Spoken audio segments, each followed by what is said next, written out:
Hello friends, welcome to teaching Kishan YouTube channel. તો conductor special free મુસાફરી series જેની અંદર આપણે વાત કરતા હતા પ્રાથમિક સારવાર એટલે કે ફર્સ્ટ એડની, એના આપણે ઓલરેડી 2 લેક્ચર જોઈ ગયા છે। આઈ હોપ સો તમે બંને લેક્ચર જોઈ લીધા હશે।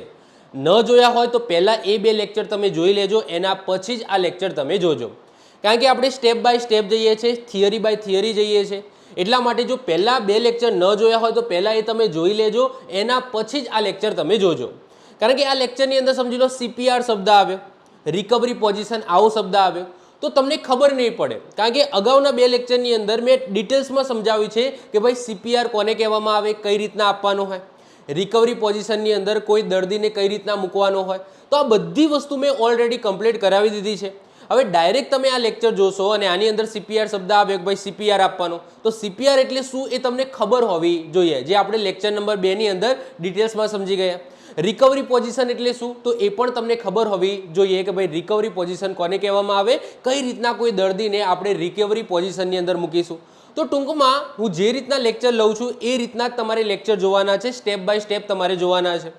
મને જે રીતના ખબર જ છે કે ભાઈ આ જે પ્રાથમિક સારવાર છે એને આ રીતના આ થિયરીમાં એને ગોઠવવાની છે, તો એમાં ગોઠવીને હું આ લેક્ચરો અરેન્જ કરું છું। તો તમારે સ્ટાર્ટિંગથી લઈને છેલ્લે સુધી જવાનું છે, સ્ટેપ બાય સ્ટેપ તમારે જવાનું છે। ક્લિયર છે? તો જો તમે અગાઉના 2 લેક્ચર ન જોયા હોય તો ખાસ કરીને તમે જોઈ લેજો। એની અંદર આપણે હાર્ટ એટેકની વાત કરી છે, કાર્ડિયાક અરેસ્ટની વાત કરી છે, હાર્ટ એટેક કઈ રીતના કાર્ડિયાક અરેસ્ટથી અલગ હોય એની ચર્ચા પણ આપણે લેક્ચર નંબર 2 ની અંદર જોઈ ગયા છે। આઈ હોપ સો તમે બંને લેક્ચર જોઈ લીધા હશે।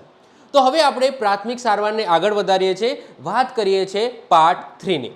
તો એ પહેલાં હું તમને કહી દઉં કે જેને હજુ સુધી આપણી યુટ્યુબ ચેનલને સબસ્ક્રાઇબ નથી કરી તે યાર સબસ્ક્રાઇબ કરી દો, જેથી આવા ને આવા વિડીયો તમને મળતા રહે।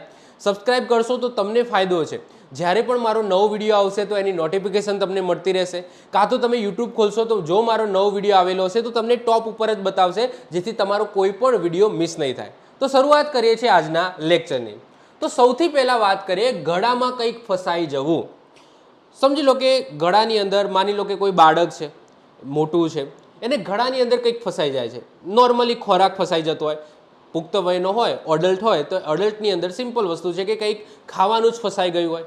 બાળકની અંદર એવું જરૂરી નથી કે ખાવાનું જ ફસાય, એને મોંમાં બધી વસ્તુ નાખવાની આદત હોય। 1 વર્ષનું નાનું બાળક હોય તો એ જેટલી પણ વસ્તુ દેખાશે ને એના રમકડા છે એ પણ એની અંદર મોંમાં નાખશે, તો એવું હોઈ શકે છે કે રમકડાનો કોઈ ટુકડો છે એ ફસાઈ જાય। પરંતુ નોર્મલી અડલ્ટની વાત કરીએ તો અડલ્ટની અંદર આપણે જે ખોરાક છે એ ખોરાક ફસાઈ જતો હોય છે। તો આવું થાય તો શું કરવું, આવું ઇમરજન્સીની અંદર તમે શું કરી શકો છો?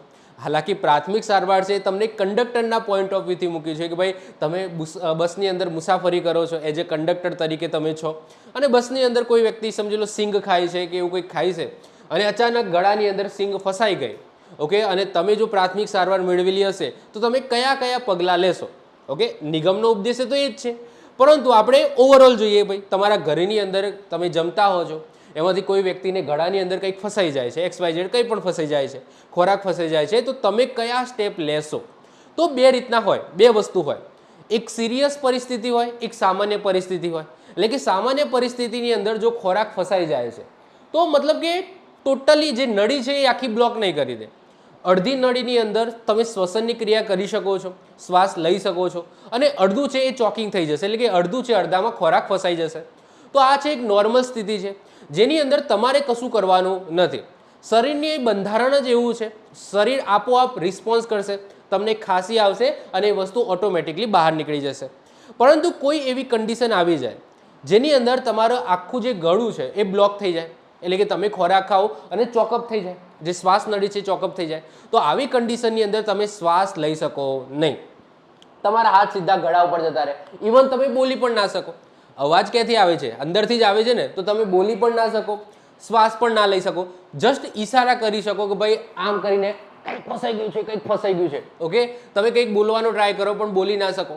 તો આવી કન્ડિશનની અંદર તમારે શું કરવું? તો મેં વાત કરી એમ સામાન્ય પરિસ્થિતિની અંદર તમારે કશું કરવાનું નથી, બોડી છે એ ઓટોમેટિક રિસ્પોન્સ આપશે, ખાંસી આવશે, ખાંસી ખાવા દેવાની, અને ઓકે એ વસ્તુ નીકળી જશે ઓટોમેટિક, જો નોર્મલ ચોકિંગ હશે, એટલે કે અડધું પડધું ચોકિંગ હશે તો। પરંતુ સારું એવું ચોકિંગ હશે, એટલે કે ચોકિંગની અંદર તમારી નળીઓ આખી બ્લોક થઈ જાય છે, તો એના પછી તમારે કંઈક રિસ્પોન્સ કરવો પડશે, એટલે કે બાજુમાં જો કોઈ વ્યક્તિ હોય તો એ શું કરી શકે. ઓકે, તો એ વસ્તુ આપણે જોવાની છે. તો સૌથી પહેલાં ગળામાં કંઈક ફસાઈ જવું જેને આપણે ચોકિંગ કહીએ છીએ, અને બીજી એક ટેકનિક પાછળ જોઈશું જેમને હેમલિક મેનુવર કહેવામાં આવે છે. તો જો તમે આ ટેકનિક ફોલો કરો અને ન નીકળે તો એના પછી એક બીજી પણ ટેકનિક છે હેમલિક મેનુવર, તો એ પણ આપણે જોવાની છે. તો સૌથી પહેલાં ઓળખવાનું કે કયા ટાઈપનો અવરોધ છે, કયા ટાઈપનું ચોકિંગ છે, આંશિક ચોકિંગ છે કે સંપૂર્ણ ચોકિંગ છે. જો આંશિક ચોકિંગ હોય તો શું કરવાનું, જેને આપણે પાર્શિયલ બ્લોકેજ કહીશું, આંશિક અવરોધ કહીશું. તો વ્યક્તિ ખાંસી શકે છે. આના સિમ્ટમ શું છે, જો આંશિક બ્લોકેજ થયું હશે તો એના સિમ્ટમ તમને શું જોવા મળશે, તો એ વ્યક્તિ છે એ ખાંસી શકે છે, થોડું બોલી પણ શકે છે અને શ્વાસ પણ લઈ શકે છે. તો સમજી લેવાનું કે આને આંશિક ચોકિંગ થયું છે. આ પરિસ્થિતિની અંદર તમારે કશું કરવાનું નથી, દખલ દેવાની નથી. વ્યક્તિને જોરથી ખાંસવા દો. ખાંસી એ કુદરતી અને સૌથી અસરકારક રીત છે જે ઓટોમેટિકલી શરીર રિસ્પોન્સ કરશે. ફક્ત નજર રાખવાની છે, જો પરિસ્થિતિ બગડે તો જ તમારે આગળના પગલાં લેવાના છે. બાકી નોર્મલી તમારે કશું નથી કરવાનું, એને ખાંસવા દો, શરીર ઓટોમેટિક રિસ્પોન્સ આપશે અને એ વસ્તુ બહાર નીકળી જશે. પરંતુ સંપૂર્ણ અવરોધ હશે એટલે કે કમ્પ્લીટ બ્લોકેજ હશે તો એ આપણે કટોકટીની અંદર મૂકીશું. તો આની અંદર તમારે તરત જ પગલાં લેવાના છે. હવે સંપૂર્ણ બ્લોકેજ એને આપણે કઈ રીતના ઓળખીશું, તો એના શું સિમ્ટમ હશે એ બતાવું. તો પહેલાં તો એ વ્યક્તિ બોલી જ ના શકે, કારણ કે અહીંયા આખું કમ્પ્લીટ બ્લોકેજ થઈ ગયું હોય તો અવાજ નીકળશે જ નહીં. સાહેબ ખાંસી પણ ના શકે અને શ્વાસ પણ લઈ શકતો નથી, આ મેઇન સિમ્ટમ છે. સાથે એના બંને હાથ છે એ ગળા ઉપર મૂકી દેશે, કારણ કે ઓબ્વિયસલી અહીંયા બ્લોકેજ થયું છે તો ઓટોમેટિકલી એનું શરીર રિસ્પોન્સ કરશે અને એના બંને હાથ ગળા ઉપર જતા રહેશે. ચહેરો ભૂરો અને જાંબલી થવા લાગશે, એટલે કે ઓક્સિજનની અછત. ખબર પડી જાય કે ભાઈ શ્વાસ લઈ શકતો નથી તો શરીરની અંદર ઓક્સિજનની અછત થઈ જશે, અને જો આ વધારે સમય માટે રહ્યું તો એ વ્યક્તિ બેભાન પણ થઈ શકે છે. ઓકે, તો ઓક્સિજનની અછત દેખાશે, ચહેરો છે ભૂરો કે જાંબલી થવા માંડશે, અને આ સ્થિતિમાં તાત્કાલિક પગલાં લેવા જરૂરી છે. તો સાહેબ આપણે શું તાત્કાલિક પગલાં લઈ શકીએ છીએ? તો પુખ્ત વયના અને મોટા બાળકોની અંદર જો ચોકિંગ થાય છે તો તમારે આ સ્ટેપ તમારે ફોલો કરવાના છે.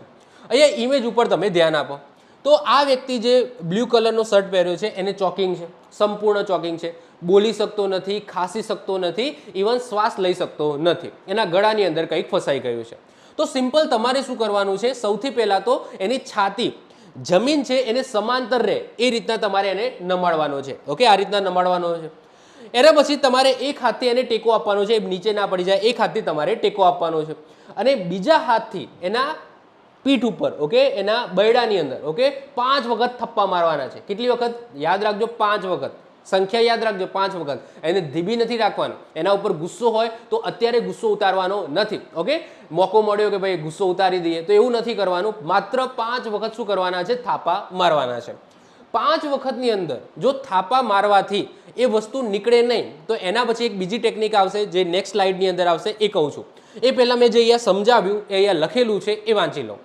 તો સ્ટેપ નંબર 1, એને પૂછો શું તમે ગુંગળાઈ રહ્યા છો, પરંતુ એ બોલશે નહીં. બોલશે? સંપૂર્ણ ચોકિંગ હશે તો ના, બોલી શકવાનો નથી. તો એ વ્યક્તિ શું કરશે? સાહેબ ખાલી માથું હલાવશે, એના કાન તો ખુલ્લા છે. ઓકે, એ બોલી નથી શકતો, એના કાન ખુલ્લા છે, એટલે તમારી વાતો એ સાંભળી શકે છે.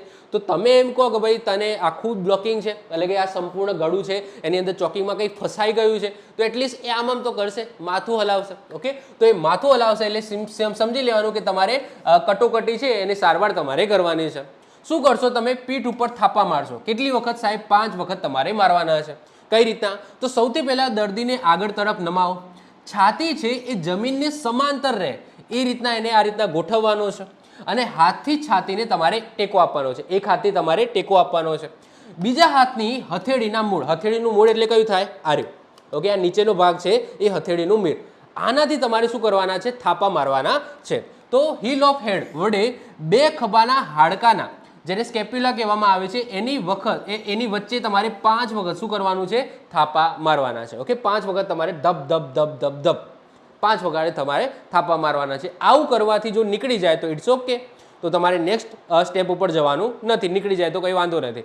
પરંતુ 5 વખત કર્યા પછી પણ નથી નીકળતી વસ્તુ, તો એના પછી જે નેક્સ્ટ સ્ટેપ આવે છે એ આવે છે હેમલિક મેનુવર ટેકનિક. હવે હેમલિક મેનુવર ટેકનિકની અંદર શું કરવાનું હોય છે સાંભળજો. તમારે શું કરવાનું? એ જ પોઝિશન છે. ઓકે, તમારે એની પાછળ જતું રહેવાનું. એક પગ, તમારો એક પગ જે દર્દી છે એ દર્દીના 2 પગની વચ્ચે મૂકવાનું, જેથી તમને સપોર્ટ મળે. તમને સપોર્ટ મળે, કારણ કે તમારે દબાવવાનું છે. દબાવશો તો ઓબ્વિયસલી તમારું બોડી છે પાછું જવાનું, અને બહુ પાછું ના જતું રહે એટલા માટે તમારે સપોર્ટ જોશે, આગળ સપોર્ટ જોશે. તો એ સપોર્ટ માટે શું કરવાનું, તમારો જે પગ છે એ જે દર્દીના બે પગ છે એની વચ્ચે તમારે ટીકાવવાનો છે. એના પછી દર્દી છે એ દર્દીને પાછળથી હગ કરવાનું છે, પાછળથી હગ કરવાનું છે, હગી કરવાની છે. અને એનો જે તમારા બંને હાથ છે એ એના પેટ ઉપર મૂકવાના છે. ક્યાં? પેટ ઉપર મૂકવાના છે. પેટમાં ક્યાં, જે તમારી પાંસળીઓ છે ને એ પાંસળીઓની જસ્ટ નીચેની સાઈડ તમારે મૂકવાના છે. અને ઉપર આ રીતના 5 વખત શું કરવાનું છે, દબાણ. ઉપરની સાઈડ 5 વખત શું કરવાનું છે, દબાણ કરવાનું છે. અને આ જે ટેકનિક છે એને શું કહેવામાં આવે છે, હેમલિક મેનુઅર ટેકનિક કહેવામાં આવે છે. એના પછી સમજી લો આવું કરવાથી પણ ન નીકળે તો સાહેબ તમારી આ જે કન્ટિન્યુઅસ રાખવાની છે, 5-5 ને જે કહેવાય છે ને ચક્ર, એ કન્ટિન્યુઅસ રાખવાનું છે. 5 વખત આગળની જે પ્રોસેસ છે એ કરવાની, 5 વખત આ કરવાનું, 5 વખત આગળનું, 5 વખત આ પ્રોસેસ કન્ટિન્યુઅસ તમારે ચાલુ રાખવાની છે જ્યાં સુધી વસ્તુ ના નીકળે ત્યાં સુધી, જ્યાં સુધી એ વ્યક્તિ બેભાન ના થાય ત્યાં સુધી. જો તમે આ બધું નહીં કરો તો પણ એ બેભાન થઈ જશે. જો એને શ્વાસ લેવાતો નથી, ઓકે, બ્લોકેજ, સંપૂર્ણ બ્લોકેજ છે, શ્વાસ લઈ શકતો નથી, તમે આ બધું કશું નહીં કરો તો પણ એ બેભાન તો થવાનો જ છે થોડા સમય પછી, કારણ કે શ્વાસ લઈ શકતો નથી. તો આ જે ટેકનિક છે તમારે ફોલો કરવાની છે. ક્યાં સુધી? જ્યાં સુધી એ બેભાન ના થાય ત્યાં સુધી ટ્રાય કરતું રહેવાનું, બેભાન ના થાય ત્યાં સુધી, અથવા તો એ વસ્તુ નીકળી ના જાય ત્યાં સુધી. ક્લિયર છે? આઈ હોપ સો તમને ક્લિયર હશે. તો આ બંને ટેકનિક કઈ, સૌથી પહેલા આ કરીશું અને એના પછી આ કરીશું. ઓકે, સૌથી પહેલા આ કરવાનું, પછી આ કરવાનું. તો આના 5 વખત થાપા મારવાના, 5 વખત પેટમાં દબાવવાનું, 5 વખત થાપા, 5 વખત પેટમાં દબાવવાનું. તો આ જે ચક્ર છે એ કન્ટિન્યુઅસ રાખવાનું છે. ક્લિયર છે? ચલો, હેમલિક મેનુઅર છે જેને કહીએ છીએ પેટ ઉપર દબાણ. ઓકે, તો જેને એબ્ડોમિનલ એટલે આ, અને થ્રસ્ટનો મતલબ શું થાય, દબાવ. ઓકે, ઝટકો આપવો, થ્રસ્ટ એટલે ઝટકો આપવો. તો હેમલિચ, જેને ઇંગ્લિશમાં આપણે મતલબ કે એની અંદર જે પદ્ધતિ યુઝ કરવામાં આવે છે એમાં એબ્ડોમિનલ થ્રસ્ટ આપવાની પદ્ધતિ યુઝ કરવામાં આવે છે. ચલો, જે મેં કીધું છે એ અહીંયા લખેલું છે, એક વખત વાંચી જઈએ. તો જો પીઠ ઉપર થાપા મારવાથી વસ્તુ ન નીકળે તો જ પછી આ સ્ટેપમાં જવાનું. એવું નહીં કે ભાઈ એમાં વસ્તુ નીકળી જાય તો એ પછી આ સ્ટેપ કરો, ના. ઓકે, ચલો, તો દર્દીની પાછળ તમારે ઊભા રહેવાનું છે. એક પગ દર્દીના પગની વચ્ચે રાખો જેથી સંતુલન, બેલેન્સ રહે, એટલે કે બેલેન્સ રહે, તમારું બેલેન્સ ખોરવાય નહીં. ઓકે, તમે જ્યારે થ્રસ્ટ આપતા હોય ત્યારે તમે પાછળ નમવાના હો તો તમે એક સપોર્ટ મળે, સમજો છો આગળ. તો એના માટે સંતુલન તમારું જળવાઈ રહે એ માટે તમારે દર્દીના બે પગની વચ્ચે તમારો એક પગ મૂકવાનો છે. બંને હાથ પેટની આસપાસ વીંટાળો, એક હાથની મુઠ્ઠી વાળો, એક હાથ છે એની મુઠ્ઠી વાળો. અંગૂઠાવાળો ભાગ નાભીથી થોડો ઉપર પાંસળીઓના પાંજરાની નીચે, આ જે પાંસળીઓ છે એના પાંજરાને નીચે મૂકો અને હાથથી મુઠ્ઠી પકડી અંદર અને ઉપર બંને, અંદર કે ઉપરની તરફ તમારે શું કરવાનો છે, ઝટકો આપવાનો છે, દબાવવાનું છે. અને આવું કેટલી વખત કરવાનું છે? 5 વખત કરવાનું છે. આને શું કહેવામાં આવે છે? હેમલિક મેનુઅર ટેકનિક કહેવામાં આવે છે. નોંધ, અહીંયા જો નોંધ લખેલું છે, પીઠના 5 થપ્પા અને પેટના 5 દબાણનું ચક્ર તમારે ચાલુ રાખવાનું છે જ્યાં સુધી વસ્તુ બહાર ના નીકળે અથવા તો વ્યક્તિ બેભાન ના થાય ત્યાં સુધી. ઓકે, બેભાન ના થાય ત્યાં સુધી અથવા વસ્તુ બહાર ના નીકળે ત્યાં સુધી આ જે ચક્ર છે 5-5નું એ તમારે કન્ટિન્યુઅસ ચાલુ રાખવાનું છે. ઓકે, હવે આગળ વાત કરીએ સ્વયં પર હેમલિક મેનુઅર. માની લો કે તમારે સંપૂર્ણ ચોકિંગ છે.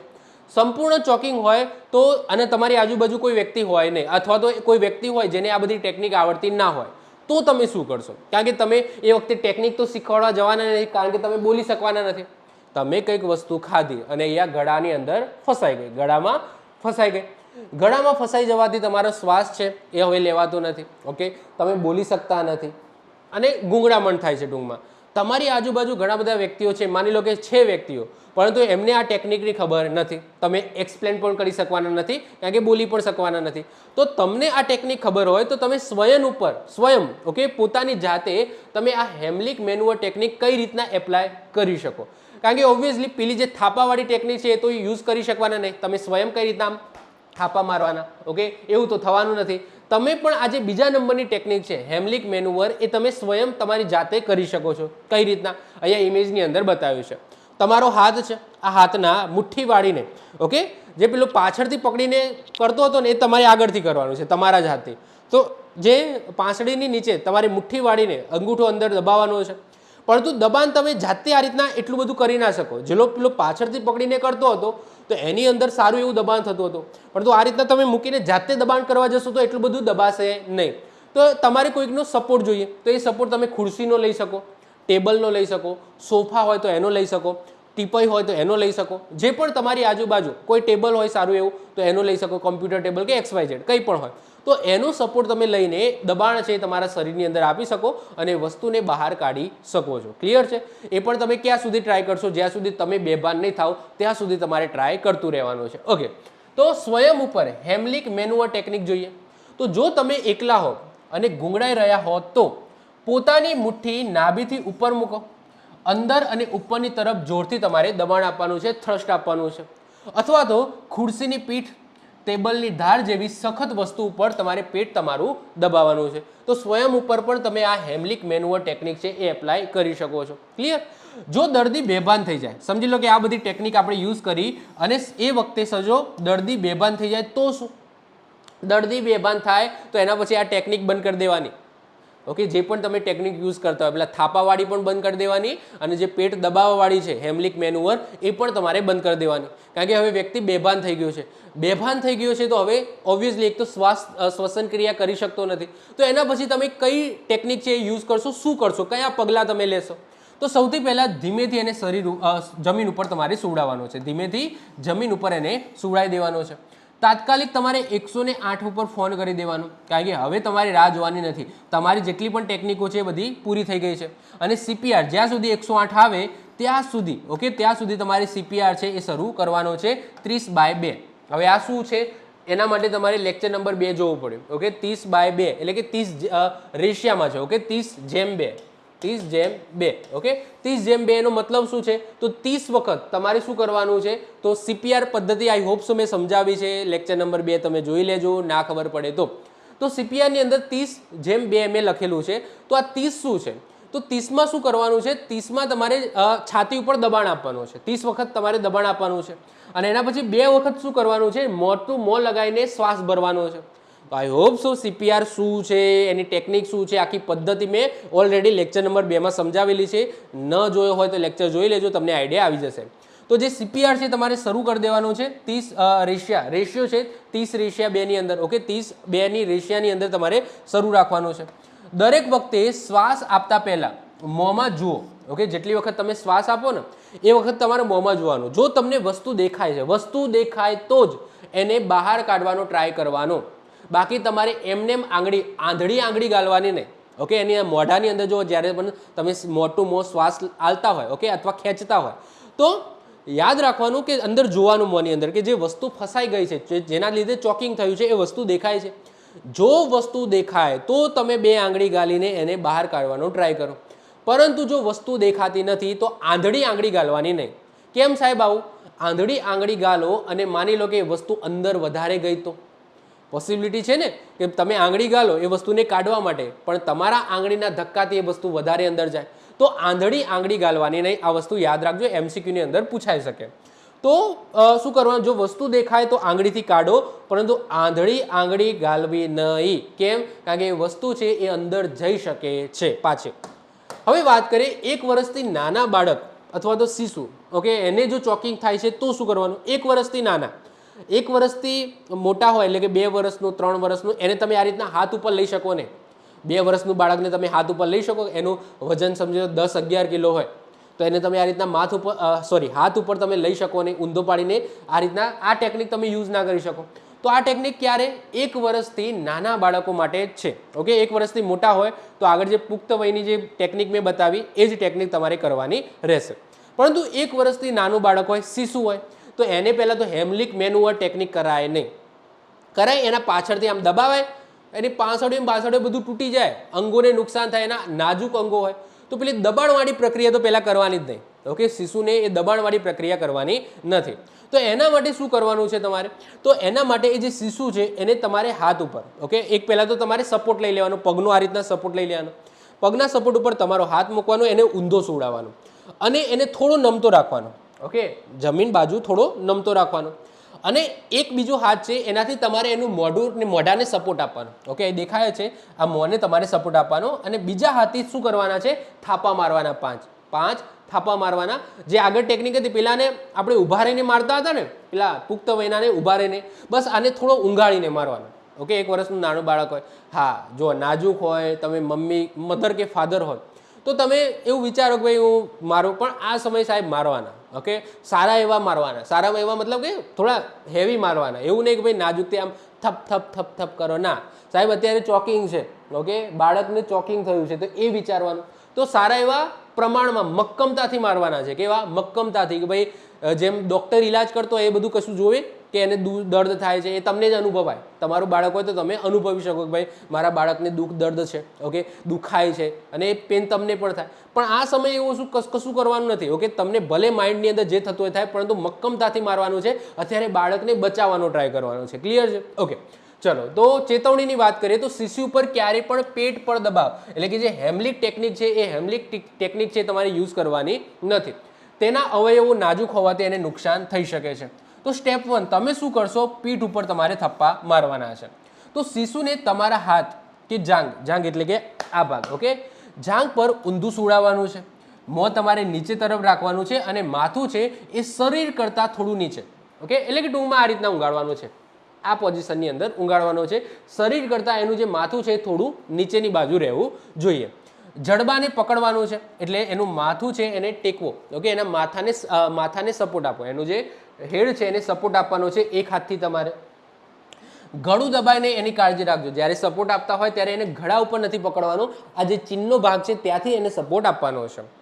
હથેળીના મૂળ વડે, હથેળીનું મૂળ એટલે આ, હથેળીના મૂળ વડે ખભાના હાડકાની વચ્ચે પાછળની બાજુ, ઓકે 5 વખત મક્કમ થપ્પા તમારે મારવાના છે. આવું કરવાથી એ જે ચોકિંગ છે, જે ચોકથી મતલબ કે જેનાથી ચોકિંગ થયું છે એ વસ્તુ નીકળી જશે, પરંતુ નથી નીકળતી તો જે પેલી ટેકનિક હતી દબાવવાવાળી એવું તમે કરી શકો છો, પરંતુ બીજી રીતના આ રીતના સમાંતર એ બાળકને સુવડાવો અને એના પછી તમારે પ્રેશર આપવાનું છે, ઓકે છાતીના નીચેના ભાગ ઉપર થોડું પ્રેશર આપવાનું છે 2 આંગળીથી, પરંતુ એકદમ નાજુક પ્રેશર, સીપીઆર જેટલું નહીં, ઓકે સીપીઆર જેટલું નહીં, સીપીઆરમાં જે દબાણ આપતા હતા એટલું બધું દબાણ આપવાનું નથી, ઓકે નોર્મલ દબાણ તમારે આપવાનું છે. તો એ ટેકનિક પણ તમે યુઝ કરી શકો છો, એ સ્ટેપ નંબર 2માં આવશે. છાતી ઉપર દબાણ, તો શિશુને ચત્તુ ફેરવો, માથું શરીર કરતાં નીચે રહે એવું તમે કરો, ઓબ્વિયસલી એને ઊંઘાડશો ને એટલે આ રીતના જ રહેશે. 2 આંગળીઓ એ તર્જ અને તર્જના મધ્યમાં એટલે કે સ્તનના હાડકાની નીચેના ભાગ ઉપર, ઓકે ત્યાં મૂકવાની છે અને 5 વખત ઝડપી ટૂંકા દબાણ તમારે આપવાના છે, સીપીઆર જેવું જ પણ ધીમેથી, ઓકે સીપીઆર જેવું જ પણ ધીમેથી અને હલકું તમારે આપવાનું છે. તો વેરી ઇમ્પોર્ટન્ટ છે, યાદ રાખીશું, ક્લિયર છે? સીપીઆરમાં થોડું હેવી આપવાનું હોય છે, કારણ કે ટૂંકમાં એ બેભાન થઈ ગયું છે, બાળક બેભાન થઈ ગયું છે, એને શ્વાસ લઈ શકતો નથી, તો સીપીઆરની અંદર થોડું વધારે પુશ કરવામાં આવે અને ઝડપી પુશ કરવામાં આવે. જ્યારે આ બાળક હજુ તો ચોકિંગ થયું છે, એને ચોકિંગ થયું છે, પરંતુ એટલું બધું રૂંધાયો નથી, હજુ શ્વાસ લઈ શકે છે, માઇનોર પ્રમાણમાં લઈ શકે છે, અથવા તો શ્વાસ નથી લઈ શકતો, પરંતુ મતલબ કે બે ભાનમાં છે, ભાનની અવસ્થામાં છે. તો આવા કન્ડિશનની અંદર તમારે દબાણ આપવાનું છે, પરંતુ નોર્મલ તમારે દબાણ આપવાનું છે. તો આ 2 ટેકનિક તમારે ફોલો કરવાની છે. તો આ 2 ચક્ર તમારે શું કરવાના છે, કન્ટિન્યુઅસ ચાલુ રાખવાના છે. આ બંને ચક્ર તમારે કન્ટિન્યુઅસ ચાલુ રાખવાના છે. પહેલાં શું કરીશું, 5 વખત થાપા મારીશું, 5 વખત થાપા માર્યા પછી બાળકને સુવડાવીશું, મોઢું થોડું પાછળની બાજુ, જે હેડ છે થોડું પાછળની બાજુ રહે એ રીતના કરીશું અને 5 વખત દબાણ આપીશું. તો આ જે ચક્ર છે એ તમારે કન્ટિન્યુઅસ રાખવાનું છે. તો સ્ટેપ નંબર 3 જુઓ કે આ બંને ચક્રો 5 વખત પીઠ ઉપર થપ્પા અને 5 વખત છાતીના દબાણ એ તમારે ચાલુ રાખવાના છે, જ્યાં સુધી વસ્તુ નીકળે નહીં અથવા તો શિશુ છે એ બેભાન થાય નહીં ત્યાં સુધી. સ્ટેપ નંબર 4, જો શિશુ બેભાન થઈ ગયું તો પછી સીપીઆર, ઓકે બેભાન થાય એટલે સીપીઆર. સીપીઆર શું છે અહીંયા દેખાય છે, જો 30 વખત શું કરવાનું છે, દબાણ કરવાનું છે, થોડું ફાસ્ટ. સીપીઆર જ્યારે આપતા હોય ત્યારે દબાણનો જે દર છે થોડો ફાસ્ટ રહેશે, ઓકે અને 2 વખત શું કરવાનું છે, મોં ઉપર મોંથી મોં લગાવીને શ્વાસ ભરવાનો છે. તો આજે 30/2ના રેશિયોની અંદર આ જે ક્રિયા છે જેને શું કહેવામાં આવે છે, સીપીઆર કહેવામાં આવે છે, એ તમારે કન્ટિન્યુઅસ કરવાનું છે. ક્યારે, જ્યારે બાળક બેભાન થાય તો. યાદ રાખજો, સીપીઆર ક્યારે આપવામાં આવે, જ્યારે વ્યક્તિ બેભાન હોય ત્યારે જ સીપીઆર આપવામાં આવે છે. અને હા, સીપીઆર ક્યારે આપવામાં આવે, જ્યારે બાળક કે વ્યક્તિ બેભાન થાય અને એ શ્વાસ ન લઈ શકે ત્યારે જ સીપીઆર અપાય. શ્વાસ લઈ શકતો હોય તો પછી સીપીઆરની જરૂર નથી, ઓકે એને રિકવરી પોઝિશનમાં ઊંઘાડવાનું. આ વસ્તુ મેં સમજાવેલી છે, આઈ હોપ સો તમને ખ્યાલ આવ્યો હશે. તો જો શિશુ બેભાન થાય તો તાત્કાલિક 108 ઉપર ફોન કરો અને શિશુ ઉપર સીપીઆર શરૂ કરી દો. 2 આંગળીથી છાતી ઉપર દબાણ આપવાનું છે અને 30:2 રેશિયોની અંદર તમારે આ પ્રક્રિયા કન્ટિન્યુઅસ કરવાની છે. હવે મહત્વપૂર્ણ સાવચેતી બધા માટે, જેમ કે ક્યારેય આંધળી રીતના આંગળી ગાળવી નહીં મોંમાં. જો વસ્તુ દેખાય તો જ તમારે આંગળી ગાળીને એને બહાર કાઢવાનો ટ્રાય કરવાનો, પરંતુ આંધળી આંગળી ક્યારેય પણ ગાળવી નહીં. આનાથી વસ્તુ છે એ અંદર ધકેલાઈ શકે છે વધારે. એના પછી ગર્ભવતી સ્ત્રી. હવે ઓબ્વિયસલી ગર્ભવતી સ્ત્રી છે તો એને પેટ ઉપર ક્યારેય પણ દબાણ અપાય નહીં, કારણ કે પેટની અંદર તો બાળક છે. તો ક્યારેય પણ હેમલિક મેનુવર ટેકનિક એક ગર્ભવતી સ્ત્રી ઉપર કરવાની નથી. તો એની જગ્યાએ આપણે શું કરીશું, છાતી ઉપર દબાણ આપીશું. ઓકે, આ જે છાતીનો ભાગ છે એના ઉપર દબાણ આપીને એ જે ચોકિંગ છે એને રિમૂવ કરવાનો ટ્રાય કરી શકાય. તો પેટને બદલે છાતી ઉપર આપણે દબાણ આપીશું, એટલે કે ચેસ્ટ થ્રસ્ટ. જે એબ્ડોમિનલ થ્રસ્ટ આપતા હતા એની જગ્યાએ આપણે ચેસ્ટ થ્રસ્ટ આપવાના છે, એટલે કે ચેસ્ટ ઉપર તમારે શું કરવાનું છે, દબાણ કરવાનું છે. ઓકે, અહીંયા થ્રસ્ટ આપવાનું છે. આના કારણે પેટ ઉપર દબાણ મતલબ નુકસાન થઈ શકે, ઓબ્વિયસલી તમને ખબર પડે. વસ્તુ નીકળી ગયા પછી પણ પેટ પર દબાણ આપ્યું હોય, ઓકે, વસ્તુ નીકળી ગઈ, ઓકે, હેમલિક મેનુવર ટેકનિક છે તમે યુઝ કરી અને એનાથી વસ્તુ નીકળી ગઈ, તો એક વખત એના પછી પણ ડૉક્ટરને બતાવવાનું. કેમ? કારણ કે એ ટેકનિકની અંદર માની લો કે અંદરના કોઈ અંગને નુકસાન થયું હોય તો એ દબાણના કારણે, તો એક વખત ડૉક્ટર પાસે તમારે તપાસ કરાવી લેવાની કે અંદરના કોઈ અવયવોને નુકસાન તો નથી થયું ને, જ્યારે હેમલિક મેનુવર ટેકનિક યુઝ કરતા હતા એ સમયે. ક્લિયર છે? તો આ એના પછી, ઓકે, આ મહત્વની સાવચેતીઓ તમારે રાખવાની છે. હવે વાત કરીએ નેક્સ્ટ ટોપિક ઉપર, જે છે વિવિધ પ્રાથમિક સારવારના સાધનોનો વિગતવાર ઉપયોગો. એટલે કે જ્યારે પણ તમને કંઈક વાગે છે XYZ, જ્યારે તમારે પ્રાથમિક સારવારની જરૂર પડે છે ત્યારે કયા કયા ટાઈપના પાટાઓ હોય છે, બેન્ડેજ હોય છે, કઈ સાધન સામગ્રીનો તમે યુઝ કરીને પ્રાથમિક સારવાર કરી શકો છો. તો એ બધા સાધન સામગ્રીની વાત કરવાની છે. હાલાકી આ તો પહેલા લેક્ચરની અંદર જ મારે ચલાવવાનું હોય, પરંતુ અત્યારે લાવ્યો છું કારણ કે આના પછી આપણે રક્તસ્ત્રાવ જોવાનો છે. કારણ કે રક્તસ્ત્રાવની અંદર આ બધી વસ્તુની વધારે જોવા મળશે. જ્યારે કોઈને લોહી નીકળ્યું હોય, કોઈને વાગ્યું હોય, કોઈને છોલાયું હોય, કોઈનો હાથ ચીરાઈ ગયો હોય, તો એ વખતે આ બધા પાટા કામમાં આવશે. તો પહેલાં આપણે પાટા ભણી લઈએ, એના પછી આગળ રક્તસ્ત્રાવ થતો હોય કોઈને, એટલે કે લોહી નીકળતું હોય તો કયા પાટાનો કઈ રીતના યુઝ કરવો એ બધું વસ્તુ આપણે જોવાની છે. તો સૌથી પહેલાં તો આપણે જોઈએ કે ભાઈ કયા કયા ટાઈપના પાટા હોય, કયા કયા ટાઈપની પટ્ટી હોય, કઈ વસ્તુ હોય જેનાથી તમે પ્રાથમિક સારવાર કરી શકો છો. તો સૌથી પહેલાં વાત કરીએ પટ્ટીઓ. હવે પટ્ટીઓ, આ બધી વસ્તુ નોર્મલ છે, આ બધી વસ્તુ તમને ખબર જ છે. અહીંયા હું જે પ્રાથમિક સારવારમાં હવે જે આ પાટા પટ્ટી ચલાવીશ એ તમે ક્યાંક ને ક્યાંક રિયલ લાઈફની અંદર જોયેલું હશે, યુઝ પણ કરેલું હશે. તમારા ઉપર યુઝ કરેલું હોય અથવા તમે કોઈક બીજા ઉપર યુઝ કરેલું હશે. જેમ કે હવે હું એમ કહું કે આ પાટા સાહેબ યુઝ કરેલા છે કે નહીં, બધાએ જોયેલા છે કે નહીં.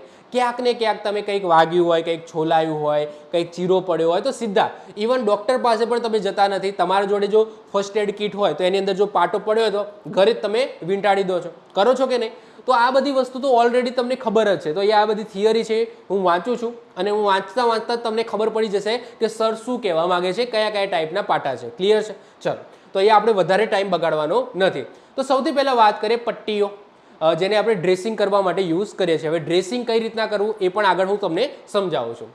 ડ્રેસિંગ કરતી વખતે ઘા પર મૂકવામાં આવતી પટ્ટીઓ મુખ્યત્વે ઘાને ઢાંકવા માટે યુઝ થાય છે.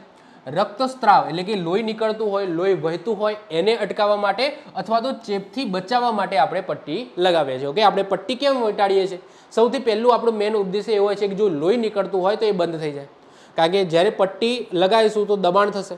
દબાણથી એ જે ઘા છે, ઘા એ થોડું ઘાની જે લોહી નીકળવાનું છે, મતલબ કે જ્યાં ચીરો પડેલો છે એ ચીરામાંથી લોહી નીકળશે નહીં અને જે આપણી પેલી રુધિર કર્ણિકાઓ છે એ ઝડપથી કામ કરી શકશે અને એ ઘાને ફટાફટ રૂજ આવી જશે, એટલે કે લોહી નીકળતું બંધ કરાવી શકે. તો એ રક્તસ્રાવ અટકાવવા માટે. પછી ચેપ ના લાગે, કારણ કે જો ઘા ખુલ્લો રહેશે તો આજુબાજુના બેક્ટેરિયા છે એ બધું છે ને એ ઘા ઉપર લાગશે અને ઘા ઉપર લાગવાથી ચેપ પણ થઈ શકે છે. તો એ ચેપ ના લાગે અને એ ઘાને ઢાંકવા માટે આપણે એના ઉપર માખી મચ્છર ને એ બધું બેસે ને, તો એ માટે આપણે આ જે પટ્ટી છે યુઝ કરીને એ ઘાને આપણે શું કરી દેતા હોઈએ છીએ, બંધ કરી દેતા હોઈએ છીએ. પટ્ટીઓનું કાપડની વાત કરીએ તો પટ્ટીઓ બનાવવા માટે સામાન્ય રીતે ગોજ એટલે કે જાળીવાળું નરમ કપડું લેવામાં આવે છે. તમે જોઈ શકો છો. ઓકે, જાળીદાર કપડું હોય છે તો આને શું કહેવામાં આવે છે? ગોજ કહેવામાં આવે છે. શું કહેવામાં આવે છે? ગોજ. પછી લિન્ટ આવે છે જે જાડું અને મુલાયમ કાપડ આવે છે. અને શુદ્ધ રૂ. ઓકે, શુદ્ધ રૂનો મતલબ શું થાય? તો રિફાઇન કરેલું રૂ. હું આપણી ભાષામાં કહું તો રિફાઇન કરેલું. ડૉક્ટર પાસે જે રૂ હોય અને આપણા ઘરે જે દીવાબત્તી કરવા માટે યુઝ કરીએ છીએ એ રૂ હોય, આ બંનેમાં બહુ અલગ હોય છે, બહુ મતલબ કે ફરક હોય છે. જે પેલું હોય છે એ રિફાઇન કરેલું રૂ હોય છે એકદમ, જેની અંદર બેક્ટેરિયા ને બધું, મતલબ કે ટૂંકમાં રિફાઇન કરેલું રૂ હોય છે જેને શુદ્ધ રૂ કહેવામાં આવે છે. એ જે ઘા ઉપર મૂકવાનું હોય છે દવા લગાવીને, અથવા ડાયરેક્ટ તમે મૂકી શકો છો. તો ટૂંકમાં ઘા માટે યુઝ કરવાવાળું જે ડૉક્ટર પાસે રૂ હોય છે એ શુદ્ધ રૂ હોય છે, અને આપણા ઘરે આપણે જે લાવીએ છીએ દીવો કરવા માટે કે જે માટે, તો એ રૂ શુદ્ધ કરેલું હોતું નથી. હા, એ શુદ્ધ કરેલું એનો મતલબ એવું નહીં કે ભાઈ કપાસના અંદર કકડા પણ હોય, ના, એ રીતના શુદ્ધ નહીં. ઓકે, પેલું છે ને એ કહેવાય છે ને, કહી શકો કે એક રિફાઇન ટાઈપનું, ઓકે, રૂ તમે કહી શકો છો જે ડૉક્ટર પાસે હોય છે, સમજી શકો છો. ઓકે, તો શુદ્ધ રૂ અથવા તો સાદા સફેદ કાપડના પટ્ટા તમે વાપરવામાં આવે છે. એટલે કે એ બધું હોય તો બરાબર, બાકી છેલ્લે મમ્મીની સાડી છે, જૂની સાડી, એ ફાડીને પણ તમે પટ્ટો બનાવી શકો છો. આ બધું છે. ઓકે, બાકી છેલ્લે તમને ખબર પડે કે ભાઈ તમને વાગ્યું છે, કશું આજુબાજુ મળતું નથી, ઇવન છેલ્લે તમારો હાથ રૂમાલ છે એ હાથ રૂમાલનો પણ તમે પાટો બનાવી શકો છો. આગળ વાત કરીએ સૂકી પટ્ટી. હવે જે આ પટ્ટી છે એ બે પ્રકારની હોય, સૂકી પટ્ટી પણ હોય અને ભીની પટ્ટી પણ હોય. ભીની મતલબ કે કહેવાય કે દવાની અંદર ડબોળેલી હોય, અને સૂકી એટલે કે આ સૂકી, આ દેખાય છે આ સૂકી પટ્ટી છે. ચલો સૂકી પટ્ટીની વાત કરીએ તો જાળીવાળા નરમ કાપડ એટલે કે ગોજના એક સાદા ચોરસ કાપેલા કટકામાંથી બનાવવામાં આવે છે. સામાન્ય ઘા અને રક્તસ્રાવને રોકવા માટે યુઝ કરવામાં આવે છે. સામાન્ય કોઈ ઘા હોય અથવા તો રક્તસ્રાવ હોય એટલે કે લોહી વહેતું હોય તો એને અટકાવવા માટે આ રીતના તમે સૂકી પટ્ટી છે તમે યુઝ કરો છો. એના પછી આવે છે ભીની પટ્ટી. ભીની પટ્ટી તમે એ જોઈ શકો છો કે કોઈ એવો ઘા હોય, ઓકે, તો એ જગ્યાએ તમને ચેપ લાગવાની વધારે શક્યતા હોય, તો એને જંતુ રહિત, ઓકે, એ જગ્યાને રાખવાની હોય તમારે, તો એ સમયે કઈ પટ્ટી યુઝ કરવામાં આવે છે? ભીની પટ્ટી યુઝ કરવામાં આવે છે, જે જંતુનાશક પ્રવાહી એટલે કે એન્ટીસેપ્ટિક સોલ્યુશનની અંદર ડૂબોળેલી હોય.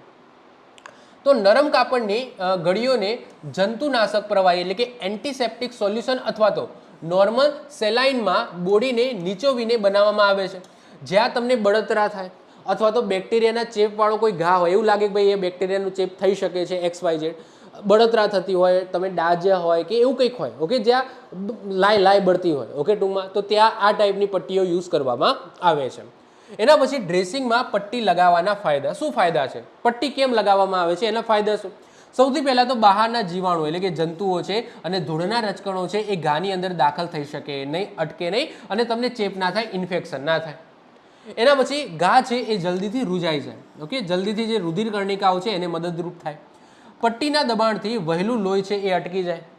મલમ કે દવા યથાસ્થાને ટકી રહે અને બહારની ભૌતિક ઈજાથી ઘાને રક્ષણ થાય. મલમ કે દવા તમે જે પણ લગાવો છો, ઓકે, જે પણ આગળ હું તમને ડ્રેસિંગ કહીશ, ડ્રેસિંગના સ્ટેપ કહીશ, જેની અંદર તમે જોશો કે પટ્ટી બાંધ્યા પહેલાં ત્યાં મલમ લગાવવામાં આવે છે. જે પણ દવા કે મલમ જે ડૉક્ટરે લખેલું હોય એ લગાવવામાં આવે છે. તો ઓબ્વિયસલી પટ્ટી એના ઉપર લગાવેલી હશે તો દવા છે ખસશે ને, ઓકે, ત્યાંને ત્યાં રહેશે. સાથે સાથે સમજી લો કે એ જગ્યા ઉપર જ્યાં વાગ્યું છે ત્યાં બહારની બીજી કોઈ વસ્તુ વાગી ના જાય ભૂલથી. જેમ કે સમજી લો કે ઢીંચણે મને વાગેલું છે, હવે જો મેં પાટો ના બાંધ્યો હોય તો રસ્તામાં જતા જતા હું ક્યાંક ઠોકાઈશ ને ફરીથી એના ઉપર ઈજા થઈ શકે છે. ઘા ખુલ્લો હોય તો વધારે ઈજા થાય, ઓકે, તો સમજી શકો છો. તો આ ડ્રેસિંગના ફાયદા છે, ટૂંકમાં પટ્ટી લગાવવાના આ બધા ફાયદા છે, સમજી શકો છો. આ બધી નોર્મલ વસ્તુઓ છે, આ બધી વસ્તુઓ રિયલ લાઈફની અંદર તમે અનુભવી હોય એવી વસ્તુઓ છે. તો આમાંથી શું ક્વેશ્ચન પૂછાય છે, PYQ શું બને છે, આગળ હું તમને કહીશ, પરંતુ આ બધી વસ્તુ તમને જલ્દી ખબર પડે એવી છે. આમાં કંઈ રોકેટ સાયન્સ નથી કે મારે કંઈ ડીપમાં સમજાવવાની જરૂર નથી. હું જેમ જેમ બોલીશ એ રીતના તમને આમ ખબર પડી જશે કે સર શું કહેવા માંગે છે, સમજો છો. આ બધી રિયલ લાઈફમાં અનુભવેલી વસ્તુઓ છે. એના પછી વાત કરીએ ડ્રેસિંગ કરતી વખતે ધ્યાનમાં રાખવાની અગત્યના નિયમો. ડ્રેસિંગનો મતલબ શું થાય? ડ્રેસિંગનો મતલબ થાય કે પાટાપટ્ટી કઈ રીતના, એના સ્ટેપ તમારે કયા ફોલો કરવાના છે. એટલે કે કોઈને વાગ્યું છે, કોઈને અહીંયા સમજી લો, એક્ઝામ્પલ તરીકે હાથમાં ચીરો પડ્યો છે, એ ડૉક્ટર પાસે જાય છે, તો ડૉક્ટર પાસે જશે તો ડૉક્ટર એનું ડ્રેસિંગ કરશે. ડ્રેસિંગનો મતલબ શું થાય કે પેલું આપણે કપડાં બદલવાના એવી વાત નથી થતી, એ ડ્રેસિંગ નહીં. ડ્રેસિંગનો મતલબ શું થાય? સૌથી પહેલાં, ઓકે, આને કઈ રીતના પટ્ટી લગાવવાના શું નિયમો છે, કયા સ્ટેપમાં ફોલો કરીને પટ્ટી લગાવવાની. તો સૌથી પહેલાં તો શું કરવાનું? ડૉક્ટરના હાથ ધોવાના.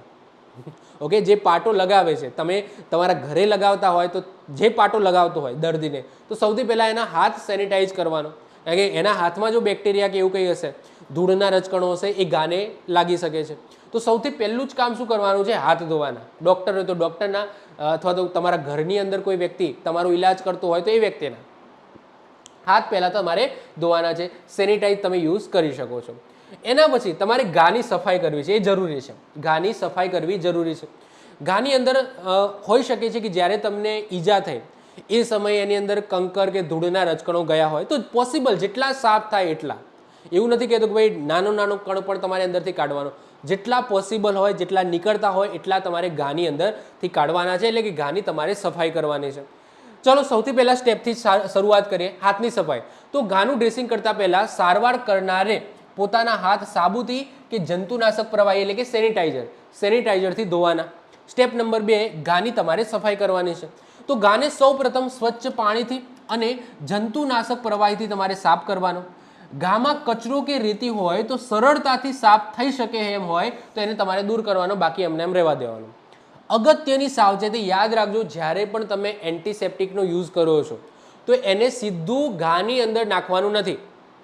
XYZ કોઈ પણ દવા કે દારૂ નહીં, ઓકે, કોઈ પણ દવા છે જે યુઝ કરો છો ક્યારે પણ ડાયરેક્ટ, હા પેલી જે દવા આપે છે ક્રીમ ને મલમ ને એ બધું તે ડાયરેક્ટ યુઝ કરી શકો છો. બાકી એન્ટિસેપ્ટિક હોય, આગળ ટિંચરની વાત કરી, ટિંચર બેન્જોઇનની વાત કરીશ, તો એ તમે ડાયરેક્ટ એના ઘાના ઉપર વેડવાનું નથી, એને રૂ પર લગાવીને કે એ રીતના તમે યુઝ કરી શકો છો.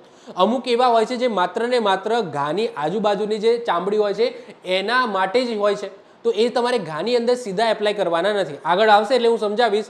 અગત્યની સાવચેતીની વાત કરું તો ઘાની આસપાસની ત્વચા ફક્ત એન્ટિસેપ્ટિક દ્રાવણ, પાણી કે સાબુવાળું પાણી એના વડે સાફ કરવાની છે. ઘાની અંદર એન્ટિસેપ્ટિક દવા કે કેમિકલ સીધું દાખલ કરવાનું નથી, ક્યારે પણ આવું કરવાનું નથી. મલમ કે પટ્ટીની વાત કરીએ તો ઘા ઉપર જંતુનાશક મલમ, પ્રવાહી કે પાવડર જે પણ ડૉક્ટર કે એ રીતના, ઓકે, મલમ આપે તો મલમ, કોઈ પાવડર આપે તો પાવડર, કોઈ પ્રવાહી આપે તો પ્રવાહી, તો એને લગાવીને ઉપર જંતુ રહિત પટ્ટી અથવા તો ગોજ તમારે મૂકવાનો છે. બીજી વસ્તુ, ક્યારે પણ જે રૂ છે ને રૂ, ઓકે, રૂ ભલે ડૉક્ટરવાળું રૂ હોય, ક્યારે પણ ઘા ઉપર ડાયરેક્ટ મૂકવું નહીં. આપણે આ વસ્તુ કરતા આવીએ છીએ. આપણે શું કરીએ ખબર છે, અહીંયા સમજી લો ચીરો પડ્યો અથવા તો ઘા વાગ્યો તો આપણે પહેલાં રૂ મૂકીએ, રૂ પર પટ્ટી બાંધી દઈએ. ક્યારે પણ કરવાનું નથી. કેમ આવું નહીં કરવાનું? કારણ કે આ વસ્તુ પણ તમે અનુભવેલા હશો, જ્યારે તમે પટ્ટી રિમૂવ કરશો અને જ્યારે રૂ છે ને કાઢવાનો ટ્રાય કરશો ને તો રૂના અમુક જે કણો છે અથવા તો શું કહેવાય રૂના અમુક રેસા, ઓકે, એ રેસા છે એ ઘા ઉપર ચોંટી જશે. તો ક્યારે પણ યાદ રાખજો, આ એક્ઝામની અંદર ક્વેશ્ચન કદાચ બની શકે MCQની અંદર કે ક્યારે પણ કોઈ પણ વાગ્યું હોય, કટ વાગ્યો હોય તો ક્યારે પણ રૂ એ ડાયરેક્ટ એ ઘા ઉપર એપ્લાય કરવાનો નથી. તમારે એક વખત પટ્ટી મારી દો, એના ઉપર પછી રૂ મૂકો, પટ્ટી મારી ઉપર રૂ મૂકો, ફરીથી પટ્ટી ઉપર મારી દો, એટલે કે ટૂંકમાં મલમ લગાવી દીધું અથવા તો જે પણ પાવડર આપે એ લગાવી દીધો, એના ઉપર તમારે વ્હાઇટ પટ્ટી છે એ મારવાની. 1-2 રાઉન્ડ વાગી જાય એના પછી રૂ મૂકો, ઓકે, એના પછી રૂ મૂકો, પછી ફરીથી પટ્ટી મારો. તો આ તમારે યુઝ કરવાનું છે, ડાયરેક્ટ ઘા ઉપર રૂ મૂકવાનો નથી, ઓકે. તો આ વસ્તુ યાદ રાખવાની છે તમારે, ઓકે. ટિંચરનો ઉપયોગ, ટિંચરની અંદર 2 વસ્તુ આવે છે અને આમાંથી ક્વેશ્ચન એક્ઝામની અંદર બનેલો છે, હમણાં PYQ પણ સોલ્વ કરાવો છો. તો 2 ટાઈપના ટિંચર હોય છે, એક હોય છે આયોડિન ટિંચર અને બીજું હોય છે બેન્જોઇન ટિંચર. હવે આયોડિન ટિંચર અને બેન્જોઇન ટિંચર, એમાંથી PYQ તમને બેન્જોઇન ટિંચરનું જોવા મળશે. આમાંથી એક્ઝામની અંદર ક્વેશ્ચન બનેલો છે બેન્જોઇન ટિંચરને લઈને. આ બંનેનો ઉપયોગ અલગ અલગ છે, તો હવે પોસિબલ છે કે આયોડિન ટિંચરનો ક્વેશ્ચન પૂછાય. આ બંને ટિંચર છે, આનો અલગ અલગ ઉપયોગ છે, સાંભળજો. આયોડિન ટિંચરનો ઉપયોગ શું છે? જંતુનાશક ચેપ અટકાવવા માટે આનો યુઝ થાય છે, જંતુનાશક ચેપ અટકાવવા માટે. એટલે કે આ જે આયોડિન ટિંચર છે ને એ ઘા ઉપર નહીં પરંતુ ઘાની આજુબાજુ લગાવવામાં આવે છે. યાદ રાખજો, આયોડિન ટિંચર છે એ જે ઘા છે ને એ ઘાની આજુબાજુની જે ચામડી છે એ જગ્યાએ લગાવવામાં આવે છે, કારણ ઉપયોગ શું છે? જંતુનાશક ચેપ અટકાવવા માટે. ક્લિયર? તો આ વસ્તુ યાદ રાખજો. અને જે ટિંચર બેન્જોઇન છે તો એ છે ને રૂ ચોંટાડવા માટે, એટલે કે રૂ છે એ રૂ બેન્જોઇન ટિંચરની અંદર ડબોડીને એના પછી એ ઘા ઉપર લગાવવામાં આવે છે. ક્લિયર? અને લોહી વહેતું અટકાવવા માટે. તો આ એક્ઝામની અંદર આ પૂછાયો હતો કે તમને કોઈ ઘા વાગ્યો હોય, લોહી નીકળતું હોય, તો લોહી વહેતું અટકાવવા માટે શું લગાવવામાં આવે છે? શેમાં? બોળેલું રૂ લગાવવામાં આવે છે. તો યાદ રાખજો, બેન્જોઇન ટિંચરની અંદર બોળેલું રૂ લગાવવામાં આવે છે. ક્લિયર? તો આ રીતના કોઈ કેમિકલ વાળું રૂ હોય તો તમે ડાયરેક્ટ એપ્લાય કરી શકો છો. જો એની અંદર દવા હોય તો સૂકું રૂ એપ્લાય કરવાનું નથી. હમણાં પણ મેં વાત કરી કે ક્યારે પણ ઘા ઉપર ડાયરેક્ટ સૂકું રૂ મૂકવાનું નહીં, ઓકે. એના રેસા છે ચોંટી જશે. પરંતુ દવાવાળું હોય એટલે ભીનું થઈ ગયું હોય, ભીનું થઈ ગયા એટલે તમને ખબર છે કેવું થઈ જાય, તો એ હવે ચોંટવાનું નથી, ઘા ઉપર ચોંટવાનું નથી. તો આ ટાઈપનું જે રૂ છે એ તમે ડાયરેક્ટ એ જે મતલબ કે જે જખમ છે એના ઉપર તમે ડાયરેક્ટ એપ્લાય કરીને પાટો બાંધી શકો છો. તો એક્ઝામની અંદર પૂછાય તો ધ્યાન રાખવાનું. ઓકે, આ ક્વેશ્ચન એક્ઝામની અંદર બનેલો છે. સૌથી પહેલાં એ ક્વેશ્ચન બતાવું, એને સોલ્વ કરાવો, પછી પાછા સ્લાઇડ ઉપર જઈએ. નાની મોટી ઈજા થાય ત્યારે શેમાં બોડેલું રૂ ઘા ઉપર ચોંટાડી દેવું. એમાં લખ્યું નથી કે લોહી અટકાવવા માટે કે એવું કશું લખ્યું નથી. શામાં બોડેલું રૂ છે એ ચોંટાડી દેવું. તો યાદ રાખજો કયા શું આવશે, tincture benzoin. Okay, tincture benzoin is the right answer. Phenyl નહીં આવે. જો અહીંયા આયોડિનનો ઓપ્શન આપ્યો હતો, પણ તો આયોડિન ટિંચર લખેલું હોય, આયોડિન ટિંચર લખેલું હોય તો આ આન્સર પણ ખોટો જ હોય. આવું ભલે એકલું આયોડિન લખ્યું છે, આયોડિન ટિંચર પણ ખોટો આન્સર. કેમ?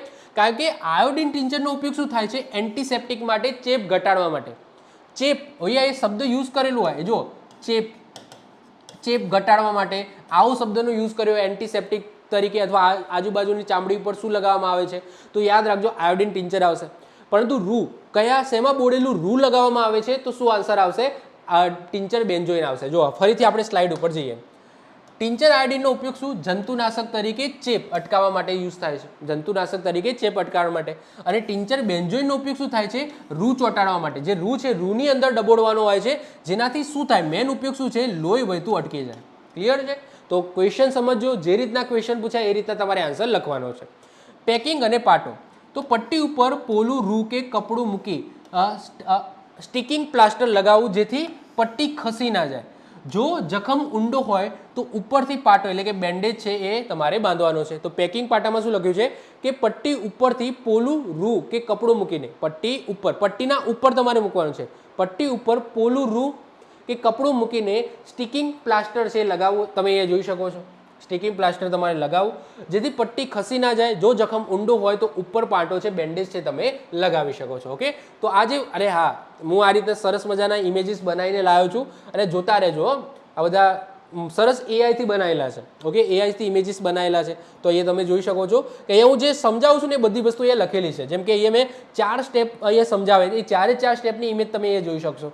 જેમ કે અહીંયા આ લગાવી દીધું તો અહીંયા બહારથી કોઈ વસ્તુ બેક્ટેરિયા કે અટેક ના કરી શકે, તો આ એનો યુઝ છે. ટૂંકમાં આ બધી વસ્તુ જે સમજાવું છું, બાજુમાં ઇમેજીસ આપેલી છે, તમે એના ઉપર ધ્યાન રાખતા રહેજો. ઓકે, ચલો વધીએ છીએ આગળ.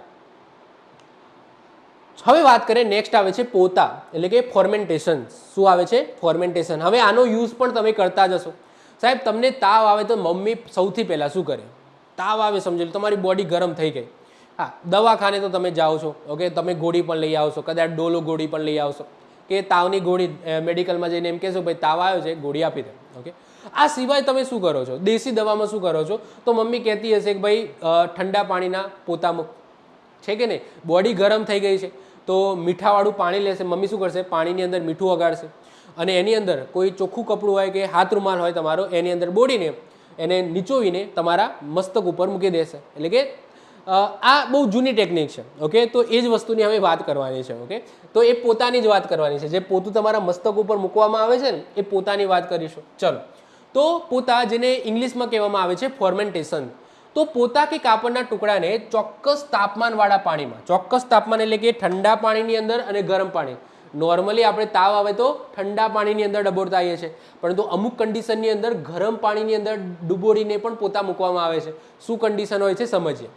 તો ચોક્કસ તાપમાનવાળા પાણીમાં બોડીને, શરીરને ચોક્કસ ભાગમાં મૂકવાની પદ્ધતિ, એને આપણે ટૂંકમાં પોતા કહીએ છીએ. આપણી દેશી દવા છે. તે મુખ્ય 2 પ્રકારના હોય છે. એક તો ઠંડા પોતા. આ ઠંડા પોતા તો બધાને ખબર જ હશે. તો બરફવાળા કે એકદમ ઠંડા પાણીમાં બોડીને નીચોવેલું પોતું, જેને આપણે ઠંડા પોતા કહીશું. તાત્કાલિક લોહીનું વહન અને રક્તસ્રાવ છે એ ઓછો કરે છે. તાવ આવ્યો હોય ત્યારે દર્દીના શરીરનું તાપમાન ઘટાડવા માટે કપાળ, ગરદન કે બગલની અંદર આ ટાઈપના પોતા મૂકવામાં આવે છે. નવી વાગેલી ઈજા કે મચકોડમાં સોજો અટકાવવા માટે. હવે એ યાદ રાખજો, જ્યારે પણ આપણને કંઈ ઈજા થાય છે, મૂઢમાર વાગે છે, મૂઢમાર મતલબ કે અંદરનો બેઠો માર, આપણે આપણી ભાષામાં કહીએ તો બેઠો માર વાગે છે, અથવા તો કંઈ ઈજા થાય છે, તો આપણા જોડે 2 ઓપ્શન હોય. કાં તો ગરમ પાણી જારવાનું, કાં તો બરફ લગાવવાનું. ડૉક્ટર કહેતા જ હશે, કાં તો અમુક એવી પરિસ્થિતિ હોય જ્યાં ગરમ પાણી જારવું પડે, અમુક એવી પરિસ્થિતિ હોય જ્યાં બરફ લગાવવો પડે. તો ઘણા બધા લોકો કન્ફ્યુઝ થઈ જાય કે કયા ટાઈમે શું કરવું. કન્ફ્યુઝ છે ને? હજુ સુધી તમારા માઇન્ડની અંદર કન્ફ્યુઝ હશે. કારણ કે અમુક અમુક વખતે શું થાય છે, ઘરના લોકો એમ કહેતા હોય છે કે સમજી લો કે પગ મચકાઈ ગયો અથવા તો સોજો આવે છે. સોજો આવે તો મોસ્ટ ઓફ ધ બધા કેસની અંદર એમ કહેતા હશે કે ગરમ પાણી ઝારવાનું. ઓકે, ગરમ પાણી હોય એને આમ ઝારવાનું દેટ્સ મીન્સ કે ઉપરથી એના એ જે ઈજા થઈ છે એના ઉપરથી આ રીતના પધરાવાનું ટૂંકમાં. અને ડૉક્ટર જોડે જાઓ તો ડૉક્ટર એમ કહે છે કે ના ના ના ના ગરમ પાણીથી નહીં, ઠંડો બરફ લગાવવાનો અથવા ઠંડુ પાણી ઝારવાનું. તો ઘણા બધા લોકો અહીંયા કન્ફ્યુઝ છે. તો પહેલાં તો હું તમારી કન્ફ્યુઝન દૂર કરું. જ્યારે પણ ઘા નવ હોય, આ યાદ રાખજો, માઇન્ડની અંદર ફિટ કરી દેજો. હા, ફિટ કરી દેજો, એક્ઝામની અંદર ક્વેશ્ચન બની શકે. જ્યારે પણ કોઈ મચકોડ હોય, મૂઢવાર હોય અથવા તો કોઈ ઘા હોય, નવો હોય, ન્યૂ, ઓકે, તરત વાગ્યો હોય, તો સૌથી પહેલાં ઠંડી વસ્તુ એપ્લાય કરવાની, એટલે કે બરફ એપ્લાય કરવાનો. સાહેબ આનાથી થાય શું સમજાવું તમને.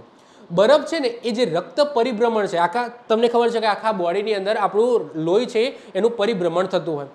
તો ઠંડી વસ્તુ છે એને જે રક્ત પરિભ્રમણની જે સ્પીડ છે એ ઘટાડી દે. એટલે કે માની લો કે એક્ઝામ્પલ તરીકે અહીંયા તમને કાપો વાગ્યો છે. ઓકે, અહીંયાથી લોહી નીકળે છે, હવે લોહી નીકળે છે તો જો આપણા બોડીની અંદર અહીંયાથી પરિભ્રમણ થતું હશે, બોડીનું પરિભ્રમણ લોહીનું થતું હશે, તો ઓબ્વિયસલી જો સ્પીડમાં થતું હશે તો એટલા સ્પીડમાં લોહી પણ વહેશે. યસ કે નો? એટલા સ્પીડમાં લોહી પણ બહાર નીકળશે. પરંતુ જ્યારે તમે અહીંયા બરફ એપ્લાય કરી દે છો તો અહીંયાનું જે રુધિર છે, લોહી છે, એ છે ને એની સ્પીડ ઘટી જશે. એની જે રક્ત પરિભ્રમણ કરવાની સ્પીડ ઘટી જશે, ઓછું લોહી વળશે. એ જ રીતના તમને મૂઢમાર વાગ્યો હોય, મૂઢમારની અંદર શું થાય છે કે જે લોહી છે એ લોહી અહીંયા જામી ગયું હોય. યસ કે નો? અહીંયા જામી ગયું એનો મતલબ શું કે તમારે હવે વધારે લોહી જામવા દેવાનું નથી. સ્ટાર્ટિંગમાં તમારે વધારે લોહી જામવા દેવાનું નથી. જ્યાં સુધી રુધિર કર્ણિકા પોતાનું કામ ન કરી લે ત્યાં સુધી વધારે રુધિર ત્યાંથી નીકળે નહીં.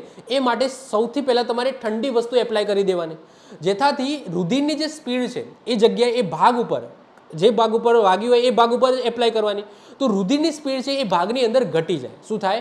ઘટી જાય, સ્પીડ ઘટી જાય, જેથી રુધિર છે વધારે નીકળે નહીં, રુધિર બહાર નીકળે નહીં.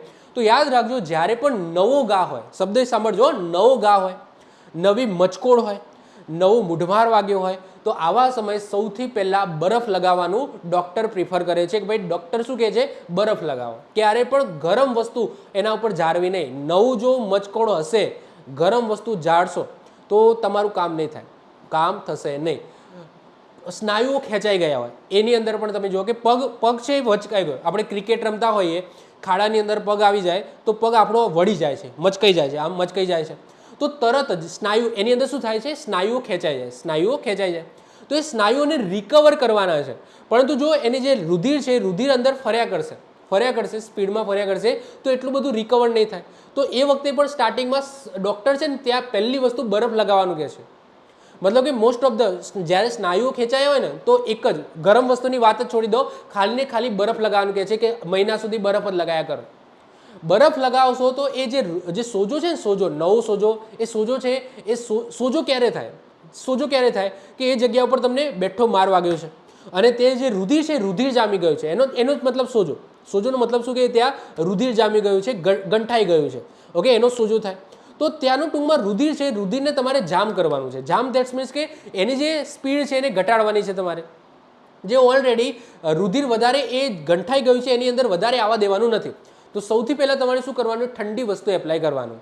એના પછી જો જૂનો ઘા હોય, જૂનો એટલે કે સમજી લો કે એને 10 દિવસ થઈ ગયા છે, હાથ ઉપર ચકામું પડ્યું છે, ઓકે, ચકામું પડ્યું છે અને કદાચ 10 દિવસ થઈ ગયા છે, હવે બરફ લગાવવાનો નથી. હવે તમારે શું કરવાનું છે? ગરમ વસ્તુ એપ્લાય કરવાની છે. કારણ કે હવે તમારે ત્યાં ફ્લો વધારવાનો છે. જ્યારે તમે ગરમ વસ્તુ એપ્લાય કરશો તો ત્યાં રક્ત ફ્લો વધી જશે. શું થશે? રક્ત ફ્લો વધી જશે. તો જૂનો ઘા હોય, જૂની વસ્તુ હોય, જૂનો મચકોડ હોય તો ત્યાં તમારે ગરમ વસ્તુ એપ્લાય કરવાની. પરંતુ બ્રાન્ડ ન્યૂ વસ્તુ હોય, નવું વાગ્યું હોય તો એ વખતે ઠંડી વસ્તુ એપ્લાય કરવાની. આ માઇન્ડની અંદર ક્લિયર કરી દેજો. ભવિષ્યમાં તમને કામમાં આવશે જ. જેટલા પણ વિડીયો જોવો છો ને, મતલબ કે જેટલા લોકો વિડીયો જોવો છો બધાને આ વસ્તુ કામમાં આવશે. નવું વાગે તો ઠંડી વસ્તુ એપ્લાય કરવાની. અને જ્યારે એ વસ્તુ જૂની થઈ જાય, મતલબ કે ઘણા દિવસ જતા રહ્યા, હવે તમને દુખાતું નથી, પેઇન ઓછું થઈ ગયું છે, તો એ વખતે પછી તમારે ગરમ વસ્તુ એપ્લાય કરવાની. ક્લિયર છે? ચલો વધીએ આગળ. તો આઈ હોપ સો આ ખબર પડી ગઈ હશે. નવી વાગેલી શબ્દ ઉપર ધ્યાન આપો. નવી વાગેલી ઈજા કે મચકોડના સોજા અટકાવવા માટે હવે વાત કરીએ ગરમ પોતા ક્યારે મૂકવામાં આવે છે. તો નવસેકા કે ગરમ પાણીમાં બોળેલા નીચોવેલું કપડું જૂનો સોજો ઘટાડવા, જો જૂનો સોજો અને રક્ત પરિભ્રમણ છે એને વધારવા માટે. ગરમ વસ્તુ એ રક્ત પરિભ્રમણને વધારવા માટે યુઝ થાય, જ્યારે રક્ત પરિભ્રમણને ઘટાડવા માટે ઠંડી વસ્તુનો યુઝ થાય, બરફનો યુઝ થાય. તો જૂનો સોજો ઘટાડવાનો છે તો ઓબ્વિયસલી ત્યાં શું કરવાનું છે, રક્ત પરિભ્રમણ વધારવાનું છે, જેથી જે સોજો છે, સોજાની અંદર જે બગડેલું લોહી તમે કહી શકો, તો એ પછી મિક્સ થઈ જાય. સમજી લો, નવા એની અંદર મિક્સ થઈ જાય. જો સ્પીડમાં જો લોહી જશે, પરિભ્રમણ વધશે તો એ મિક્સ થઈ શકે છે અને સોજો ઘટી શકે છે. સમજી શકો છો. સ્નાયુ અને પીઠના અસહ્ય દુખાવો, ઓકે, એની અંદર રાહત મેળવવા માટે પણ શેનો યુઝ થાય છે, ગરમ પોતાનો યુઝ થાય છે. મૂઢમાર વાગ્યો હોય ત્યારે લોહીને ગંઠાવાને ઓગાળવા, પણ આ ક્યારે, જૂનું, ઓકે, જૂનો. તો મૂઢમાર વાગ્યો હોય, મૂઢમાર એટલે કે બેઠો માર વાગ્યો હોય તો લોહી ત્યાં ગંઠાઈ ના જાય, તો એને ઓગાળવા માટે શેનો યુઝ થાય છે, ગરમ પોતાનો યુઝ થાય છે. પરંતુ મૂઢમાર વાગે છે એટલે સૌથી પહેલાં તમારે બરફ લગાવવાનું. કંઈ પણ મચકોડ આવે, મૂઢમાર વાગે તો પહેલું જે તમારે કામ કરવાનું છે ત્યાં ઠંડી વસ્તુનો યુઝ કરવાનો છે. પેલો તમને ખબર હોય કે કોઈને મચકાઈ જતો હોય તો ક્રિકેટ રમતા, તો ત્યાં એક સ્પ્રે હોય છે, સ્પ્રે એકદમ ઠંડો હોય છે, ચિલ્ડ, ઓકે. કોઈ પણ તમને વાગ્યું ને તો એના ઉપર સ્પ્રે મારવાનો હોય છે. તમને ખબર જ હશે યાર, ક્રિકેટને એવું રમતા હશો તો તમને મચકાઈ જાય તો ડૉક્ટર જો આજુબાજુ હોય, ઓકે, એવી સુવિધા હોય તો એના જોડે એક સ્પ્રે હોય છે, એ સ્પ્રે આમ મારી દેતા હોય છે, ઓકે, જેનાથી વસ્તુ વધારે મતલબ કે કહેવાય કે લોહીનું પરિભ્રમણ અટકે અને સોજો વધારે આવે ને લોહી વધારે ગંઠાય ને. ઓકે, ચલો વધીએ આગળ. એના પછી નેક્સ્ટ આવે છે ગાદીઓ, જેને ઇંગ્લિશમાં પેડ્સ કહેવામાં આવે છે. ગાદી તમે જોઈ શકો છો, આ ટાઈપની હોય અથવા આ ટાઈપની હોય. ઓકે, શું છે પેડ્સ એ જોઈએ. તો ગાદીઓ એ ઘડી કરેલું કાપડ, ગોજ કે રૂનું બનેલું હોય છે અને એક મજબૂત સ્તર હોય છે, જે ઈજાગ્રસ્ત ભાગને સુરક્ષા અને ટેકો માટે થાય છે. ટેકો આપવા માટે અને સુરક્ષા માટે આનો યુઝ કરવામાં આવે છે. સૌથી પહેલા સાદા ગાદીની વાત કરીએ તો ઘડી કરેલા કપડાં કે ગોજમાંથી બનાવવામાં આવે છે. એનો ઉપયોગ શું થાય છે, માથા નીચે, બગલમાં, કમર નીચે કે ડ્રેસિંગ કરતી વખતે પટ્ટી પર મૂકીને અંગને ટેકો એટલે કે સપોર્ટ આપવા માટે આનો યુઝ થતો હોય છે. તમે અહીંયા જોઈ શકો છો. એના પછી વીંટી આકારની ગાદી. તો વીંટી આકારની ગાદી, હવે પેલી ગાદી અલગ, ઓકે. વીંટી આકારની ગાદી એટલે આપણે જેમ ઓસેકા હોય છે ને, એ ઓસેકા જે બાહ્ય સપોર્ટ માટે, એ ગાદી અલગ. અહીંયા આ કઈ ગાદીની વાત થાય છે કે સમજી લો તમને અહીંયા ઘા વાગ્યો છે, અહીંયા ઊંડો ઘા વાગ્યો છે, અને હા, આ ઇમેજની અંદર થોડી ભૂલ છે. શું ભૂલ છે, અહીંયા આ જે કાચનો ટુકડો છે કાઢ્યા વગર જ અહીંયા પટ્ટી મારી દીધી છે, પરંતુ ડૉક્ટર છે કાઢશે. હા, યાદ રાખજો, હજુ એક વસ્તુ કહેવાની રહી ગઈ.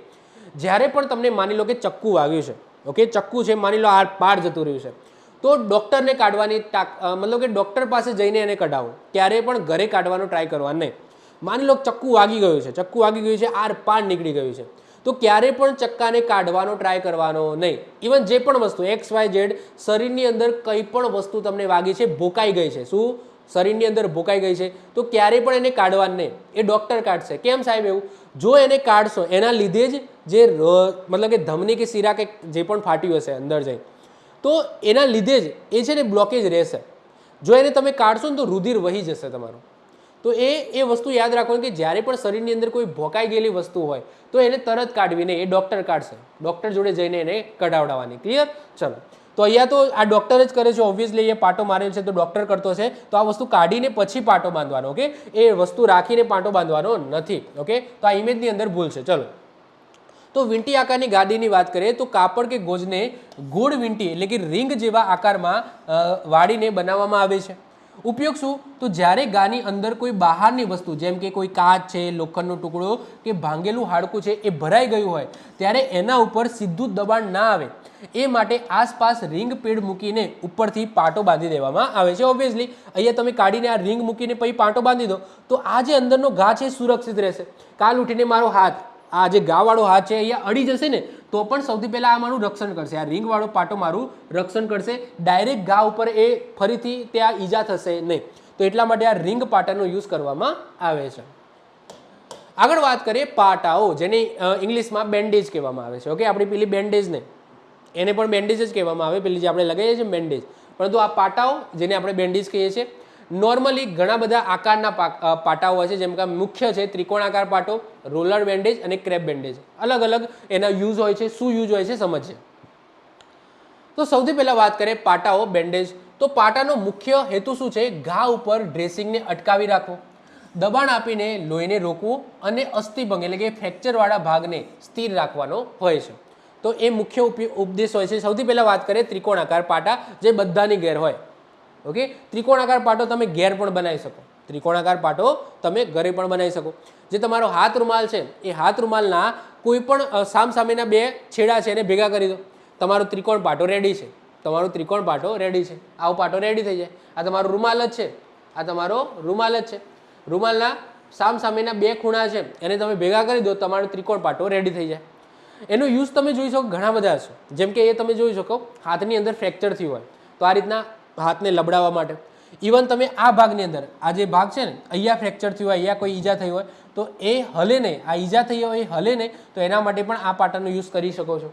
સમજો છો? તો ઘણા બધા ફાયદા છે આ પાટાના. ચલો જોઈએ. નોર્મલ છે, સમજાય એ વાત છે. ચલો તો સૌથી પહેલાં વાત કરીએ ત્રિકોણાકાર પાટો એટલે કે ટ્રાયેંગ્યુલર બેન્ડેજ. તો કોઈ પણ એક હાથ જેટલા ચોરસ કાપડ, એમાં રૂમાલ, ધોતી, સાડી તમે લઈ શકો છો. એને આમ સામસામેના ખૂણેથી વાળીને વચમાંથી કાપવાથી બે ત્રિકોણાકાર પાટા છે તમારા તૈયાર થઈ જશે. ઓકે, વાળે પછી તમે અહીંયાથી કટ કરી દો તો બે રેડી થઈ જાય તમારે.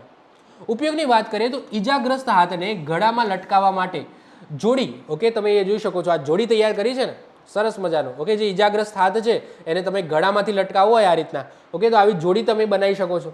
મોટી જોડી, નાની જોડી જુઓ તો હાથ અને કોણીની ઈજા, હાથ છે અથવા તો કોણીની ઈજા છે. ઓકે, તો એના માટે આ રીતના જોડી તમે બનાવી શકો. નાની જોડી કાંડા એટલે કે જે કોલર બોન છે એની ઈજા માટે, તો કાંડાની અંદર ઈજા થઈ હોય તો એના માટે પણ તમે આનો યુઝ કરી શકો છો. જ્યારે પણ ફ્રેક્ચર થાય તો ફ્રેક્ચરનો મુખ્ય ઉદ્દેશ્ય શું હોય છે? ફ્રેક્ચર થાય એટલે પેલું પ્લાસ્ટર કરાવી દઈએ છીએ આપણે. કેમ કે એ ફ્રેક્ચર ક્યારે મટશે? જ્યારે એ અંગ હલશે નહીં. યાદ રાખવાનું, ફ્રેક્ચર ક્યારે મટે? તમે હાથમાં, પગમાં કે ગમે તે જગ્યાએ ફ્રેક્ચર થયું હોય તો એ ફ્રેક્ચરનો મેન એનો ઈલાજ એક જ છે કે એ વસ્તુ હલવી ના જોઈએ. એ વસ્તુ હલવી ના જોઈએ. શરીરની અંદર ઓટોમેટિક એવી સિસ્ટમ મૂકેલી છે કે જો એ ફ્રેક્ચર થયું હોય તો ઓટોમેટિકલી અંદર એવી સિસ્ટમ છે કે હતું એવું થઈ જશે. પરંતુ ક્યારે? જો એ અંગ વાળે ઘડીએ હલશે નહીં તો પગની અંદર સમજી લો કે સ્નાયુઓ ખેંચાઈ ગયા છે, સ્નાયુઓ ખેંચાઈ ગયા છે તો ઓટોમેટિકલી અંદર ભગવાને સિસ્ટમ મૂકેલી છે કે ઓટોમેટિકલી હતા એવા થઈ જશે. પણ નિયમ શું છે કે એ વસ્તુ હલવી ના જોઈએ. એટલે કે સમજી લો કે આમ મચકાઈ ગયો છે તો એ પછી આમ થવું ના જોઈએ, આમ ના આમ રહેવું જોઈએ, જેથી એ સ્નાયુઓ ફરીથી એ રિકવર થઈ શકે. તો એટલા માટે જ ના છૂટકે એ આપણે તો જો આપણે મનુષ્ય છે, આપણી ગમે તે કરીએ પણ હલી જ જાય. એટલા માટે શું કરે? ડૉક્ટર પ્લાસ્ટર મારી દે જેથી પગ હલે જ નહીં, આમને આમ જ રહે, આમને આમ જ રહે, હલે જ નહીં. હલે તો એ મતલબ કે ફરી હતું એવું થાય ને. ઓકે, તો હલે જ નહીં એટલે મતલબ કે સ્નાયુને પૂરતો ટાઈમ મળી જશે, એ સમયગાળાની અંદર રિકવર થઈ જશે. સમજો છો? ઓકે, તો પ્લાસ્ટરનો યુઝ છે. તો આ બધી વસ્તુ એ જ છે કે ભાઈ આ જગ્યાએ સમજી લો ઈજા થઈ છે તો એ ઈજા ક્યારે મટાડવાની કે આ વસ્તુ હલવી ના જોઈએ, હાથ પછી હલવો ના જોઈએ. તો આ રીતના ગોજ બનાવીને મૂકી દો અને આમ નામ જ રાખવાનું, જેથી આ જે છે સ્નાયુઓ એ ઓટોમેટિકલી અંદર રિપેર થઈ જાય. ક્લિયર છે? ચલો આગળ વાત કરીએ રોલર બેન્ડેજ. હવે રોલર બેન્ડેજ એટલે કે આપણે ઘરના જે પાટા છે, ઘરના જે પાટા છે ને એને રોલર બેન્ડેજ કહેવામાં આવે. જેને જે રીતના વાગ્યું હોય એ રીતના આપણે વીંટાળી શકીએ છીએ. જે રીતના વાગ્યું હોય, સમજી લો કે અહીંયા તમને ચીરો પડ્યો હોય તો આમ જે રીતના જેટલું જેમ વીંટાળવું હોય તમે ઉપર નીચે વીંટાળી શકો. તો એને શું કહેવામાં આવે? રોલર બેન્ડેજ કહેવામાં આવે. જેને વીંટાળેલા પાટા તમે કહી શકો. ઓકે, અને સમજી લો જે રીતના જેવી ઈજા હોય એ રીતના આપણે વીંટાળી શકીએ. જે ટાઈપની ઈજા હોય એ રીતના આપણે વીંટાળી શકીએ. આપણે જે સફેદ પાટા આવે છે નોર્મલ સફેદ પાટા, એને જ શું કહેવામાં આવે? રોલર બેન્ડેજ કહેવામાં આવે છે. તો લાંબા સાંકડા કાપડની ગોળ વીંટાળેલી પટ્ટીઓ. ઉપયોગ શું? ફ્રેક્ચર વખતે લાકડાના ફાટિયા ને ખપાટિયા સળિયા મૂકેલા હોય ને, સમજી લો સળિયા, કોઈને સળિયા નાખવાના થાય તો એ હલે નહીં, એના માટે ઉપરથી પછી શું લગાવવામાં આવે છે? પાટા લગાવવામાં આવે છે. રક્તસ્રાવ અટકાવવા માટે, સીધું દબાણ આપવા માટે. પછી ઇમરજન્સીમાં તમે સ્ટ્રેચર તરીકે પણ એનો યુઝ કરી શકો છો. અને ઝેરી જંતુ કરડે ત્યારે દબાણ આપવા માટે, સમજી લો કે એ હાથે અહીંયા કંઈક કરડ્યું છે તો અહીંયા ફિટ એવો પાટો બાંધી દો જેથી રુધિર છે એ આગળ જઈ શકે નહીં, એટલે કે ઝેર છે એ શરીરની અંદર પ્રસરી શકે નહીં. આગળ ઝેરનો ટોપિક આવવાનો છે, એની અંદર સમજાવીશ. એના પછી ક્રેપ બેન્ડેજ. આ વસ્તુ જોઈ હશે તમે, ક્યાંક ને ક્યાંક જોઈ હશે, જેને ગરમ પાટા તરીકે ઓળખવામાં આવે છે. જોઈ છે આવો? 100% જોઈએ છે. ઓકે, આ ક્યારે યુઝ કરવામાં આવે? જ્યારે સ્નાયુઓ ખેંચાય જાય. અને નોર્મલી મોસ્ટ ઓફ ધ કેસની અંદર પગમાં જ યુઝ કરવામાં આવે. જ્યારે પણ ક્રિકેટ રમતા કે કંઈ પણ સ્પોર્ટ રમતા કે એમને ખાડાની અંદર પગ આવી જાય, પગ વળી જાય, મચકોઈ જાય તો સૌથી પહેલાં આ લગાવવામાં આવે. આ સ્નાયુઓ ખેંચાય ને એના માટે હોય ને આ સ્ટ્રેચેબલ હોય. આ બધા સ્ટ્રેચેબલ ના હોય. આ એક પાટો જે ક્રેપ બેન્ડેજ કહેવામાં આવે એ સ્ટ્રેચેબલ હોય. ઓકે, ઇલાસ્ટિક ટાઈપ હોય, સ્ટ્રેચેબલ હોય. તો જેને ગરમ પાટો પણ કહેવામાં આવે છે. તો ઇલાસ્ટિક ધરાવતો ગરમ પાટો, કોઈ મચકોડ આવી હોય, સ્નાયુઓ ખેંચાઈ ગયા હોય અથવા તો સાંધા ઉપર સોજો હોય તો એને ટેકો આપવા માટે ઓકે આ ટાઈપના ક્રેપ બેન્ડેજનો યુઝ કરવામાં આવે છે. તો આ 3 ટાઈપના પાટાપટ્ટીઓ તમે કહી શકો જેનો યુઝ આપણે રિયલ લાઈફની અંદર કરતા આવીએ છીએ. એના પછી પરીક્ષા લક્ષી એક નોટની વાત કરીએ. નોટ એટલે એક ગાંઠની વાત કરીએ કે જ્યારે પણ તમને વાગે છે તો આ આપણા ખબર નહીં મસલ મેમરીમાં છે કઈ રીતના પાટો બાંધવામાં આવે. એક ગાંઠ આમ મારીશું અને બીજી ગાંઠ આમ મારીશું. યસ કે નો? એક ગાંઠ પહેલાં મારી દો પછી 2 ગાંઠ, એટલે કે ટૂંકમાં 2 ગાંઠ મારવામાં આવે. અને મસલ મેમરીમાં છે આ ભલે અહીંયા લખેલું છે પણ નોર્મલી જ્યારે પણ વાગશે તો પહેલાં સિમ્પલ આવી ગાંઠ મારીશું અને એના ઉપર આ ગાંઠ મારીશું. આને શું કહેવામાં આવે? રીફ નોટ કહેવામાં આવે. તો ફર્સ્ટ એડમાં પાટો બાંધતી વખતે હંમેશા રીફ નોટ ચોરસ ગાંઠ મારવામાં આવે છે કારણ કે તે વાગતી નથી, સહેલાઈથી છોડી શકાય છે અને ખસી જતી નથી. આ બધી મસલ મેમરીમાં જ છે. તમે પાટો બાંધો ઓટોમેટિકલી આ રીફ ગાંઠ જ વાગશે. ઓકે, એક ગાંઠ આમ અને એક ગાંઠ આમ. ઓકે, ક્યારે પણ તમે પેલી જે બૂટની અંદર જે પેલી ફૂદડી મારો છો એવી તમે મારશો ના, નોર્મલી નથી મારવામાં આવતી. રીફ નોટ જ મારવામાં આવે છે. કઈ નોટ? Reef not. ઓકે, તો આ યાદ રાખીશું. ચલો હવે વાત કરીએ ઘા અને રક્તસ્રાવ. હવે આ ટોપિક વેરી ઇમ્પોર્ટન્ટ છે. આમાંથી ક્વેશ્ચન બનેલા છે. આગળ હું તમને પીવાયક્યુ પણ સોલ્વ કરાવું છું. તો વાત કરીએ ઘા અને રક્તસ્રાવ એટલે કે તમને શરીર ઉપર કોઈ વસ્તુ વાગે છે તો તમારે કયા કયા પગલાં લેવા. રક્તસ્રાવ એટલે કે લોહી વહે છે તો તમારે કયા કયા પગલાં લેવા. ઓકે, તો એ હવે ટોપિક આપણે જોવાનો છે. બ્લીડિંગ પણ 2 ટાઈપની હોય, બાહ્ય અને આંતરિક. બાહ્ય હોય જે તમને દેખાય, શરીર ઉપર દેખાય કે ભાઈ અહીંયા ઘા વાગ્યો છે, અહીંયાથી લોહી વહે છે, આ બાહ્ય રક્તસ્રાવ છે. પરંતુ શરીરની અંદર રક્તસ્રાવ થતું હોય તો શરીરની અંદર સમજી લો કે હોજળી છે એની અંદર કંઈક ચીરો આવ્યો, ફાટી અથવા તો કંઈક બ્લીડિંગ થયું, તે જે શરીરની અંદર જ રહેશે. બ્લીડિંગ શરીરની અંદર વહેશે.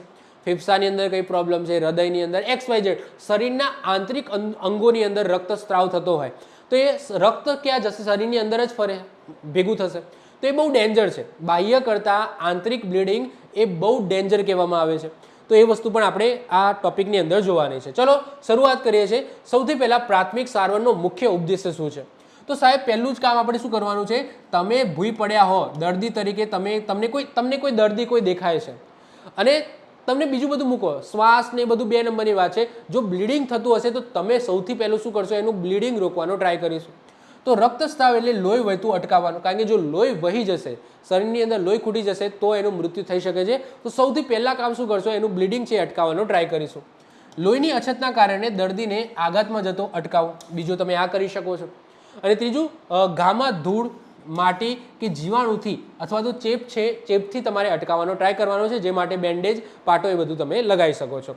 અહીંયા ઘાની વ્યાખ્યા આપેલી છે. એટલે શું ઘાની વ્યાખ્યા? ઘાની વ્યાખ્યાની જરૂર છે. તમને ઘા વાગ્યો હોય એની વ્યાખ્યાની જરૂર છે. તમને ખબર છે ઘા એટલે શું? તો એ આપેલી છે. તો ચલો, ઘા જખમ એટલે શું? તો કોઈ પણ પ્રકારની ભૌતિક કે બહારની ઈજાથી શરીરની ચામડી કે ત્વચામાં ચીરાઈ જાય અને રક્તવાહિનીઓ તૂટવાથી એમાંથી રક્તસ્રાવ થાય તો એને જખમ કે ઘા કહેવામાં આવે છે. ટૂંકમાં બહારની કોઈ ભૌતિક વસ્તુ, ખીલી, ચક્કુ, અણીદાર કોઈ વસ્તુ, ઓકે, જે તમારા શરીરની ચામડી કાપી નાખે અને ચામડીની સાથે સાથે એની અંદર જે રક્તવાહિનીઓ છે એમાં ધમની, શિરા, રુધિર કેશિકાઓ એ કટ થાય અને એમાંથી રુધિર, બ્લડ છે એ બહાર નીકળે તો આને શું કહેવામાં આવે? ઘા કે જખમ કહેવામાં આવે છે. ક્લિયર છે? ચલો હવે વાત કરીએ ઘા કયા કયા પ્રકારના હોય. આમાંથી કશું નહીં પૂછાય. આ જે ફોલ્ડર છે ને, આ ફોલ્ડર, આમાંથી કશું નહીં પૂછાય. તો પણ હું લાવ્યો છું, તમને ખ્યાલ આવે. એક્ઝામ મતલબ કે ચોપડીમાં આપેલું છે તો મારે લાવવું પડે. ઓકે, ઘાના પ્રકારો કયા કયા ટાઈપના ઘા હોય, એટલે કે અલગ અલગ વસ્તુ તમને વાગે તો અલગ અલગ પ્રકારના ઘા થાય. એ જ ફોલ્ડર છે. હવે આ ફોલ્ડરની અંદર શું છે સમજો. ઓકે, આ કોષ્ટકમાં શું છે સમજો. એક છે છેદાયેલો ઘા.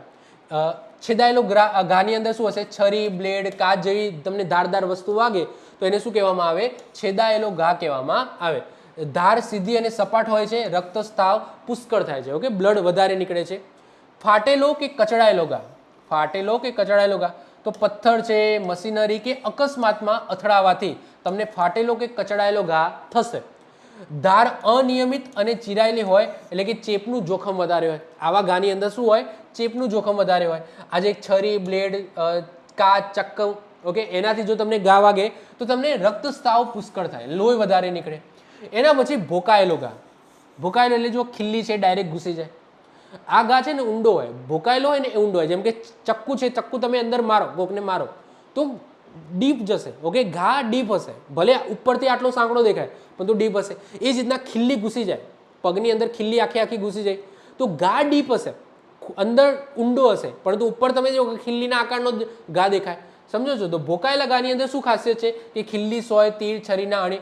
તો બહારથી તમને નાનો દેખાય પરંતુ એ કેવો હોય, અંદરથી ઊંડો હોય છે. આંતરિક અંગોને નુકસાન થઈ શકે છે. ઓબ્વિયસલી જેટલું અંદર જશે એ રીતના અંદરના જે અંગો છે એને નુકસાન થશે.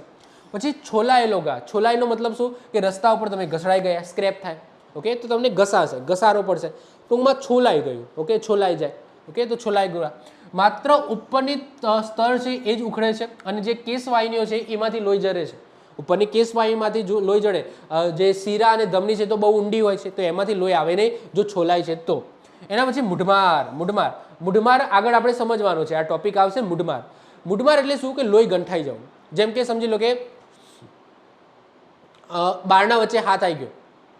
ઓકે, બારણું છે, બારણા વચ્ચે મારો હાથ આવી ગયો તો અહીંયા લોહી જામી જશે. લોહી જામી જવું એને શું કહેવામાં આવે? મૂઢમાર કહેવામાં આવે. ઓકે, તો મૂઢમાર એટલે શું? લોહી જામી જવું, ગંઠાઈ જવું. આંગળી ક્યાંક આવી જાય આપણે બારણા કે બારીની અંદર તો ત્યાં કાળા કાળા ચકામાં પડી જાય. ઓકે, તો એ શું કહેવામાં આવે? મૂઢમાર કહેવામાં આવે છે. તો પદાર્થના દબાણથી થાય તો ત્વચા એકદમ બંધ રહે છે પણ અંદર લોહી છે એ જામી જાય છે અને ચકામું પડી જાય. શું થાય? ચકામું પડી જાય. પછી ઉખડી ગયેલો ઘા એટલે કે ચામડી કે અંગનો ભાગ શરીરથી અડધો ઉખડી જવું તો એ જે ઘા હોય એને ઉખડી ગયેલો ઘા કહીશું. તો માંસપેશી બહાર આવી જાય છે અને તીવ્ર રક્તસ્રાવ થાય છે. ઓબ્વિયસલી હવે હાથ બાત કપાઈ જાય તો ઓબ્વિયસલી માંસપેશી બધી બહાર આવી જાય, માંસ તમારી બહાર આવી જાય અને રક્તસ્રાવ પણ વધારે થાય છે. તો આને શું કહીશું? ઉખડી ગયેલો ઘા કહીશું. તો આ બધા અલગ અલગ ઘાના પ્રકારો છે. ઓકે, ઓબ્વિયસલી આ બધી વસ્તુ તમે સમજી શકો છો, આ બધું કોમન સેન્સ છે. ઓકે, એના પછી વાત કરીએ રક્તસ્રાવ એટલે કે બ્લીડિંગ. બ્લીડિંગની હવે વાત કરવાની છે. કયા કયા પ્રકારના બ્લીડિંગ હોય? તો મેં હમણાં જ વાત કરી એમ બે ટાઈપના બ્લીડિંગ હોય. એક હોય બાહ્ય રક્તસ્રાવ અને બીજું હોય આંતરિક રક્તસ્રાવ. રક્તસ્રાવ એટલે લોહીનું વહેવું. ઓકે, લોહી વહેવું એને રક્તસ્રાવ કહેવામાં આવે. તો એક્સટર્નલ બ્લીડિંગ હોય અને ઇન્ટરનલ બ્લીડિંગ હોય. તો એક્સટર્નલ બ્લીડિંગનો મતલબ શું થાય? જે તમને દેખાય, અહીંયા શરીર ઉપર દેખાય કે ભાઈ અહીંયા મને ચીરો પડ્યો છે, અહીંયાથી લોહી વહે છે તો આ એક્સટર્નલ બ્લીડિંગ થશે. તો જેમાં લોહી શરીરની બહાર વહેતું તમને દેખાય છે. જ્યારે ઇન્ટરનલ બ્લીડિંગ એટલે કે આંતરિક રક્તસ્રાવનો મતલબ શું થાય? તો શરીરના અંદરના અંગો જેમ કે ફેફસા, હોજડી, બરોડ છે, લીવર કે મગજ, એમાં કંઈક પ્રોબ્લેમ હોય અને એની અંદર લોહી વહે જે તમને બહાર દેખાતું નથી પરંતુ દર્દીના લક્ષણોથી તમે ઓળખી શકો છો. તો આને શું કહેવામાં આવે છે? તો ઇન્ટરનલ બ્લીડિંગ કહેવામાં આવે છે. એક્સટર્નલ કરતાં ઇન્ટરનલ બ્લીડિંગ વધારે જોખમી છે. એક્સટર્નલ બ્લીડિંગ તો તમને ખબર પણ પડે કે આ જગ્યાએથી લોહી વહે છે, પરંતુ ઇન્ટરનલ બ્લીડિંગ થતું હોય, ઉપરથી કંઈ દેખાતું જ ના હોય તો તમને ખબર પહેલાં તો કઈ રીતના પડે કે ક્યાંથી બ્લીડિંગ થઈ રહ્યું છે? તમે ડૉક્ટર જોડે જાઓ, ડૉક્ટર જોડે જઈને તમે તપાસ કરાવો, બધું શરીરનું અંદરનું બધું કઢાવો, ત્યારે રિપોર્ટ કઢાવો ત્યારે તમને ખબર પડે કે ભાઈ ઇન્ટરનલ બ્લીડિંગ થઈ રહ્યું છે. ઓકે, એક્સટર્નલ તો દેખાય છે, તમે ઘરે પણ સારવાર કરી શકો એક્સટર્નલ બ્લીડિંગની, પરંતુ ઇન્ટરનલ બ્લીડિંગમાં શું ખબર પડે એ જોઈ શકો છો. આ એક્સટર્નલ બ્લીડિંગ છે. ઓકે, દેખાય છે પરંતુ શરીરના અંદરની અંદર કંઈક બ્લીડિંગ થતું હોય તમે જોઈ શકો, ફેફસામાં, લીવરની અંદર, હોજડીની અંદર.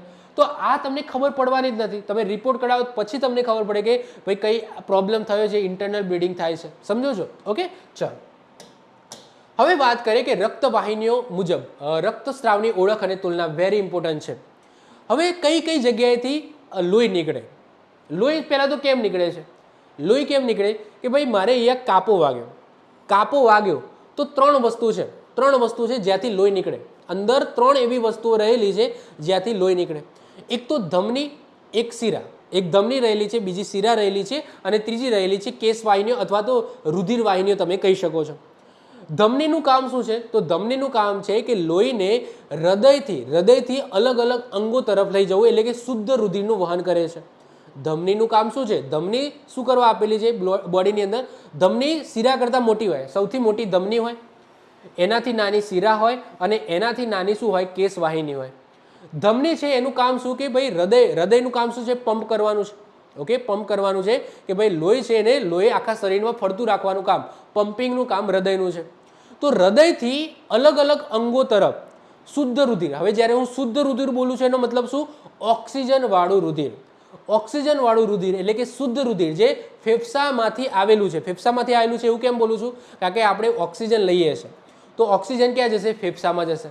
ફેફસાની અંદર વાયુકોષ્ઠો હશે, વાયુકોષ્ઠોમાંથી રુધિર જે ઓક્સિજન છે એ રુધિરની અંદર ભળશે અને એ રુધિર ક્યાં જશે? જશે હૃદયની અંદર અને હૃદયથી પછી બધા અંગો તરફ જશે ઓક્સિજન વાળું રુધિર. ક્લિયર છે? તો ઓક્સિજન વાળું રુધિર છે એ પહોંચાડવાનું કામ કોણ કરે છે? ધમની કરે છે, જે સૌથી મોટી હોય છે. ઓકે, સૌથી મોટી હોય છે. તો બ્લીડિંગ અહીંયાથી થઈ શકે. તો તમને ઘા વાગ્યો છે અને જો ધમની કપાય, ઓકે, ધમની કપાય, તમે એ ધ્યાનથી જોશો ને તો ધમની દેખાય. અમુક જો બહુ પાતળા લોકો હોય ને તો એમને ધમની ક્લિયર દેખાઈ જાય. ઓકે, તો ધમની છે, જો ધમની કપાશે ને તો તેજસ્વી લાલ લોહી નીકળશે. જે લોહીનો કલર હશે ને એકદમ લાલ કલર હશે. હૃદયના ધબકારા સાથે ફુવારાની માફક અટકીને ઉડે છે, કારણ કે એને પંપ કરવાનું કામ કોણ કરે છે? ઓકે, ધમનીમાંથી રુધિર પંપ કરવાનું કામ કોણ કરે છે? તો હૃદય કરે છે. તો હૃદય જે રીતના પંપ થાય એ રીતના લોહીના ફુવારા નીકળશે, એટલે કે અટકીને. ઓકે, અટકીને તમને ઉડતું જોવા મળશે, એકદમ તેજસ્વી લાલ કલરનું લોહી હશે. તો હૃદયના ધબકારાની સાથે ફુવારાની માફક અટકીને ઉડે છે જો ધમની કપાય છે તો. કપાયેલી ધમનીના હૃદય તરફના મુખ ઉપર તમારે દબાણ આપવાનું. આની વાત હમણાં કરું છું, આની વાત હમણાં હું સમજાવું છું કઈ રીતના શેની વાત થયેલી છે. ઓકે, આ વસ્તુ હમણાં જોઈએ છે કઈ જગ્યાએ દબાણ આપવાનું. એના પછી શીરા કપાઈ હોય, શીરાનું કામ શું? કે જે અંગો તરફથી રુધિર છે એ ક્યાં લઈ જવાનું? હૃદય તરફ લઈ જવાનું. ઓકે, અંગો તરફથી હૃદય તરફ. હવે અંગો તરફ એટલે કાર્બન ડાયોક્સાઇડ વાળું હોય, એટલે કે અશુદ્ધ રુધિર જે કહીએ છીએ. અશુદ્ધ રુધિરનો મતલબ થાય કાર્બન ડાયોક્સાઇડ વાળું રુધિર. તો અંગો તરફથી કાર્બન ડાયોક્સાઇડ વાળું રુધિર છે એ હૃદયમાં જશે. હૃદયમાંથી ક્યાં જશે? ફેફસામાં જશે અને ફેફસામાંથી વાયુકોષ્ઠોમાંથી એ કાર્બન ડાયોક્સાઇડ છે એ ફેફસામાં આવશે અને ફેફસામાંથી ક્યાં જતા રહેશે? ઉચ્છ્વાસ દ્વારા આપણે કાર્બન ડાયોક્સાઇડ બહાર કાઢીએ છીએ. આની આખી વસ્તુ રેસ્પિરેટરી સિસ્ટમ આ ઓલરેડી મેં જીવ વિજ્ઞાનની અંદર ચલાવેલી છે. જો કોઈને વધારે જાણવાની ઈચ્છા હોય ને કે આ સારું કઈ રીતના થાય છે, કઈ રીતના ઓક્સિજન રુધિરમાં ભળે છે, કઈ રીતના બોડીમાંથી પછી કાર્બન ડાયોક્સાઇડ બહાર નીકળે છે, આ આખી વસ્તુ મેં સમજાવેલી છે. જીવ વિજ્ઞાનવાળો લેક્ચર જોઈ લેજો એક વખત, જો તમારે જોવું હોય તો રેસ્પિરેટરી સિસ્ટમ વાળું તમે લેક્ચર જોઈ શકો છો. તો શીરા, જો બોડીની શીરા કપાઈ ગઈ તો શું થશે? તો એમાંથી જે લોહી નીકળશે ને એ થોડો જાંબુડિયો અને ઘેરો લાલ હશે. જાંબુડિયો અને ઘેરો લાલ તમને જોવા મળશે. આ તેજસ્વી લાલ હોય છે, આ થોડો જાંબુડિયા કલરનો ઘેરો લાલ તમને જોવા મળશે. ફુવારા ઉડતા નથી. ઓકે, નળના પાણીની જેમ એક સરખું સતત વહે છે પરંતુ ધીમે ધીમે. આની અંદર ફુવારા ઉડે છે, ફાસ્ટ રુધિર, કારણ કે આ મોટી છે ઓલરેડી, તમને ખબર છે ધમની મોટી છે તો રુધિર પણ એ વધારે વહે છે. તો આમાં ફુવારા ઉડતા નથી, નળના પાણીની જેમ એક સરખું વહે છે. અને દબાણની વાત હમણાં આપણે કરીએ છીએ. દબાણ ક્યાં આપવાનું? જો શીરા કપાય તો દબાણ કઈ રીતના આપવાનું? પછી કેસ વાહિનીની વાત કરીએ તો આ તો એકદમ નાની હોય છે, જે બોડી ઉપર જ હોય છે. ઓકે, કપાય કંઈક સોલાય તો સીધું કેસ વાહિની તમારી કપાઈ જાય. તો સામાન્ય લોહી હોય, કલર સામાન્ય હોય છે, ધીમે વહે છે. ઓકે, એકદમ ધીમે એક સરખું જરે છે, એકદમ ધીમું, એટલે કે બહુ ચિંતા કરવાની જરૂર નથી. અને ઘા ઉપર સ્વચ્છ કપડાનો પાટો બાંધીને દાબવો. ચલો હવે આ વસ્તુ સમજાવી દઉં. ચલો સમજો. મેં વાત કરી એમ કે ધમનીનું કામ શું છે? ધમનીનું કામ છે હૃદયથી અંગો તરફ રુધિરને લઈ જવાનું. તો ધમની કપાય તો કઈ બાજુ દબાવવાનું? ચલો માની લો કે આ મારે અહીંયા ચીરો પડ્યો, અહીંયા મને ચીરો પડ્યો, અહીંયા ચીરો પડ્યો અને મારી ધમની કપાય. મારી ધમની કપાય તો હું કઈ બાજુ દબાણ આપીશ? મને કહેજો કઈ બાજુ દબાણ આપવાનું થાય? હૃદય બાજુ કે હૃદયની વિરુદ્ધ બાજુ? અહીંયા બ્લડ અહીંયા કપાઈ ગઈ, ધમની કપાઈ ગઈ, તો હું આ બાજુ દબાણ આપું કે આ બાજુ દબાણ આપું? તો યાદ રાખજો હૃદયની બાજુ, આ હૃદય બાજુ છે, આ હૃદય બાજુ છે, તો હૃદય બાજુ દબાણ આપવાનું. કેમ? કારણ કે ધમનીની અંદર રુધિર છે એ હૃદયથી અંગો તરફ જાય છે. તો અહીંયાથી મારું રુધિર આમ જાય છે, અંગ તરફ જાય છે, તો મારે દબાણ અહીંયા આપવાનું. તો યાદ રાખજો કપાયેલી ધમનીમાં હૃદય તરફના મુખ ઉપર તમારે શું આપવાનું છે? દબાણ આપવાનું છે. એ જ રીતના શીરાની અંદર રુધિર કઈ રીતના વહેતું હશે? અંગોથી હૃદય તરફ આમથી આમ જાય છે, એમનો ફ્લો આમ હોય છે. તો જો મારી અહીંયા શીરા કપાઈ જાય છે તો મારે દબાણ આ બાજુ આપવાનું, એટલે કે હાથ બાજુ આપવાનું, ના કે હૃદય બાજુ. તો કપાયેલી શીરાના હૃદયથી દૂરના મુખ ઉપર તમારે શું આપવાનું? દબાણ આપવાનું. અને જો રુધિર કેશિકાઓ કપાય, ઓકે, કેશવાહિનીઓ રુધિર કેશિકાઓ કપાય એટલે કે કેપિલરી જો કપાય છે તો કશું નહીં, જે ઘા હોય ને ઘાના ઉપર જ આપી દેવાનું દબાણ. ઓકે, અને ફટાફટ રુધિર કર્ણિકાઓ કામ કરશે અને જમાઈ દેશે. તો કેપિલરી એટલે કે કેશ વાહિનીઓ અથવા રુધિર વાહિનીઓ કેશ વાહિની કહી શકો અથવા રુધિર વાહિનીઓ કહી શકો. રુધિર કર્ણિકા જ્યારે બોલું છું તો રુધિર કર્ણિકા એટલે શું કે શરીરની અંદર બ્લડની અંદર રક્તકણો, શ્વેતકણો અને રુધિર કર્ણિકા 3 વસ્તુ હોય.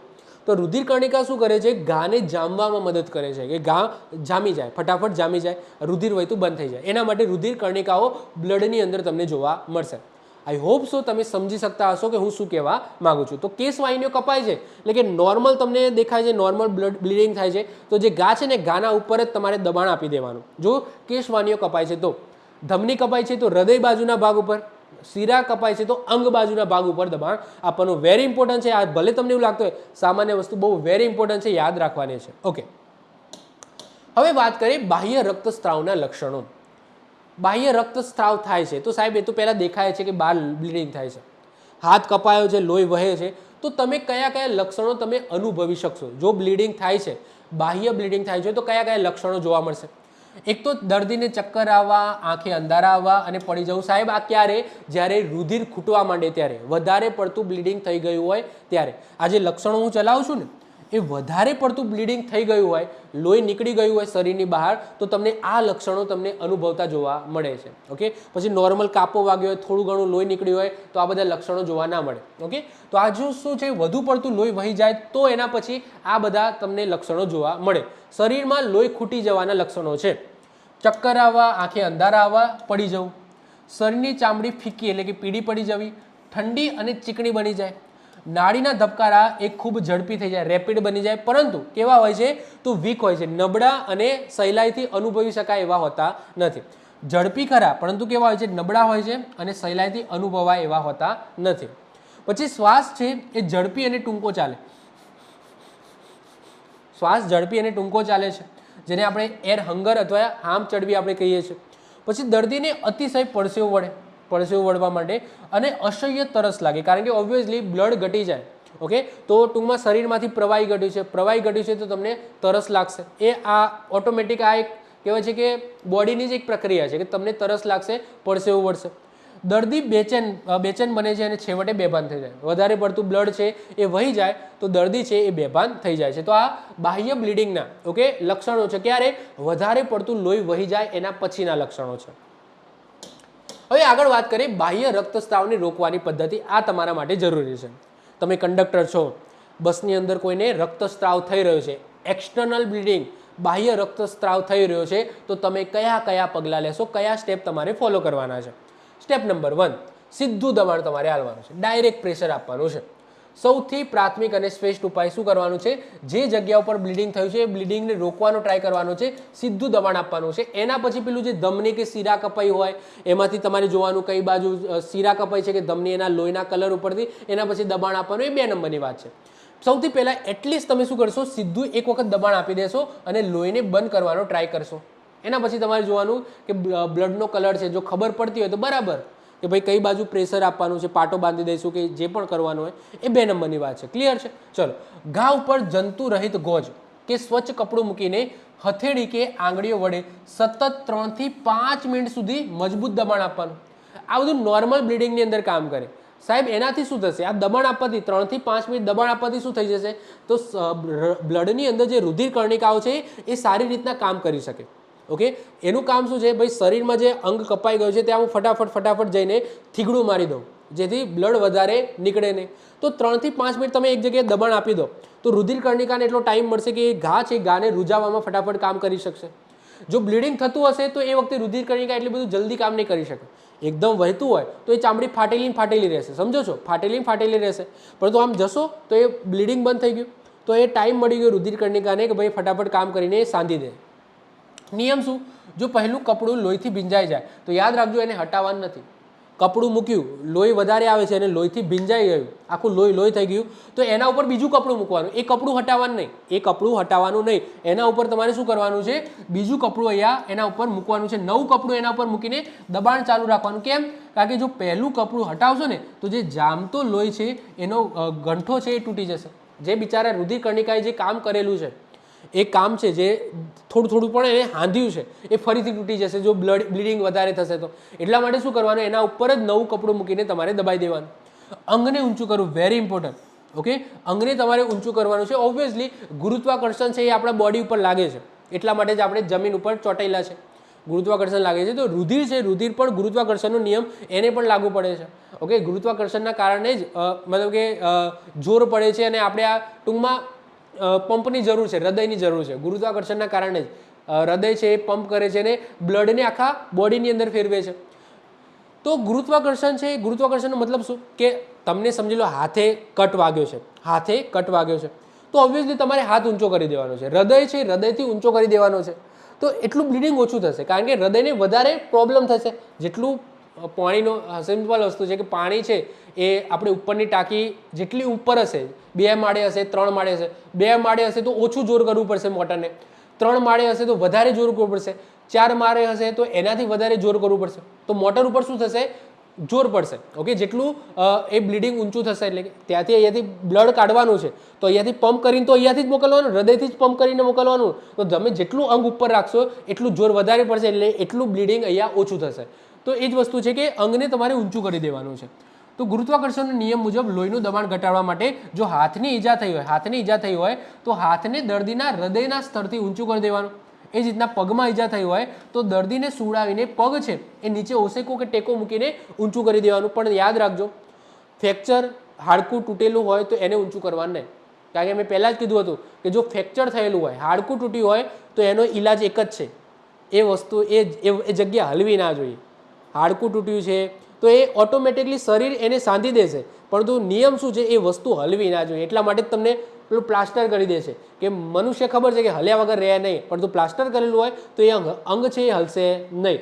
ઓકે, તો ફ્રેક્ચર, સ્નાયુઓ ખેંચાઈ જવું, તેમાં મુખ્ય ઉદ્દેશ્ય એ જ હોય છે કે એ વસ્તુ હલવી ના જોઈએ, બાકી શરીર પોતાની રીતના એ વસ્તુ જોઈન્ટ કરી દેશે. ક્રેક પડી હશે તો એ જોઈન્ટ થઈ જશે. શરીરમાં હાડકામાં ક્રેક પડી હોય ને તો ઓટોમેટિકલી એ સંધાઈ જાય, પરંતુ શું નિયમ છે, વસ્તુ હલવી જોઈએ નહીં. ઓકે, ચલો આગળ વાત કરીએ બેભાન અવસ્થા અને કપાયેલા અંગો. આ બંને વસ્તુ યાદ રાખજો, એક્ઝામમાં આમાંથી ક્વેશ્ચન બનેલો છે કે કોઈ વ્યક્તિ બેભાન છે અથવા તો કોઈ વ્યક્તિના અંગ કપાઈ ગયેલા છે તો એને કઈ હાલતમાં હોસ્પિટલ લઈ જવું. બંનેમાં યાદ રાખજો સૂતેલી હાલતમાં. તો યાદ રાખજો કઈ હાલતમાં લઈ જવાના, સૂતેલી હાલતમાં લઈ જવાના. કોઈ વ્યક્તિનો અંગ કપાઈ ગયો હોય અથવા કોઈ વ્યક્તિ બેભાન થઈ ગયો હોય તો એને હંમેશા યાદ રાખજો સૂતેલી હાલતમાં જ તમારે હોસ્પિટલ લઈ જવાના છે.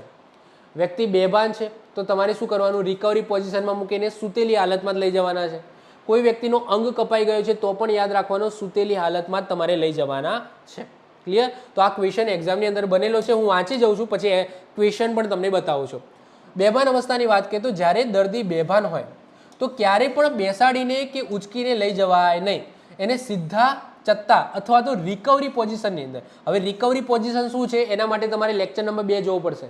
જે ડાયરેક્ટ આવી ગયા છે એમને ખબર ના હોય રિકવરી પોઝિશન તો લેક્ચર નંબર 2 જોઈ લો, એમાં મેં સમજાવ્યું છે. રિકવરી પોઝિશનમાં સૂતેલી હાલતમાં સ્ટ્રેચર ઉપર લઈ જવું જોઈએ. ઓકે, આ સ્ટ્રેચર છે એના ઉપર લઈ જવું જોઈએ જેથી શ્વાસ નળી ખુલ્લી રહે અને જીભ છે એ પાછળ ઢળી પડે નહીં. Okay, recovery position very important છે. રિકવરી પોઝિશન આ રહે. ઓકે, આને રિકવરી પોઝિશન કહેવામાં આવે. હાલાકી આની અંદર પણ થોડી ઘણી ભૂલો છે. શું ભૂલો છે એ જોવા માટે લેક્ચર નંબર 2 જોઈ લો. ઓકે, જે હાથ છે આમ મૂકવાનો હોય છે. ઓકે, પગને આ બીજા હાથને 90 ડિગ્રી આમ રાખવાનો હોય છે અને પગને 90 ડિગ્રી આમ રાખવાનો હોય છે. તો આ પોઝિશન છે, આમાં પણ ભૂલ છે આ પોઝિશનની અંદર, પણ આના જેવી પોઝિશન. ઓકે, રિકવરી પોઝિશનની અંદર મૂકવાનો હોય છે. એ જ રીતના જો અંગ કપાઈ ગયા છે તો કપાઈ ગયેલા અંગોને દર્દીના અતિશય રક્તસ્રાવ અને આઘાત, શોકની શક્યતા ખૂબ જ વધારે હોય છે. આવા દર્દીને સૂતેલી હાલતમાં રાખીને પગ સહેજ ઊંચા રાખવાથી મગજ અને હૃદય તરફ લોહીનું પરિભ્રમણ જળવાઈ રહે છે. તો આ સમયે પણ જો અંગ કપાઈ ગયો છે, જેમ કે એ હાથ કપાઈ ગયો છે, ઓકે, તો એ અંગને અહીંયા પગ ઊંચા કરે છે, એ અંગને થોડું ઊંચું રાખવાનું છે. ઓકે, જેથી બ્લીડિંગ વધારે ના થાય અને એ હાલતમાં તમારે શું લઈ જવાના છે, હોસ્પિટલ લઈ જવાના છે. હવે આમાંથી શું ક્વેશ્ચન બનેલો છે જુઓ. કપાયેલા અંગોવાળા બેભાન દર્દીને કઈ રીતના હોસ્પિટલમાં લઈ જવાના 2017માં પૂછાયેલો છે. સૂતેલી હાલતમાં, તેડીને, ઉચકીને કે બેસાડીને. તો યાદ રાખજો આમાં તો તમને કન્ફ્યુઝન હશે જ નહીં. તેડીને ના લઈ જવાય, ઉચકીને ના લઈ જવાય, આ બંનેમાં કન્ફ્યુઝન હોઈ શકે. તો યાદ રાખજો સૂતેલી હાલતમાં લઈ જવાના. ઓકે, બેસાડીને નહીં. અંગ કપાઈ ગયા હોય તો બેસાડીને લઈ જવાય નહીં. કઈ હાલતમાં? સૂતેલી હાલતમાં લઈ જવાના.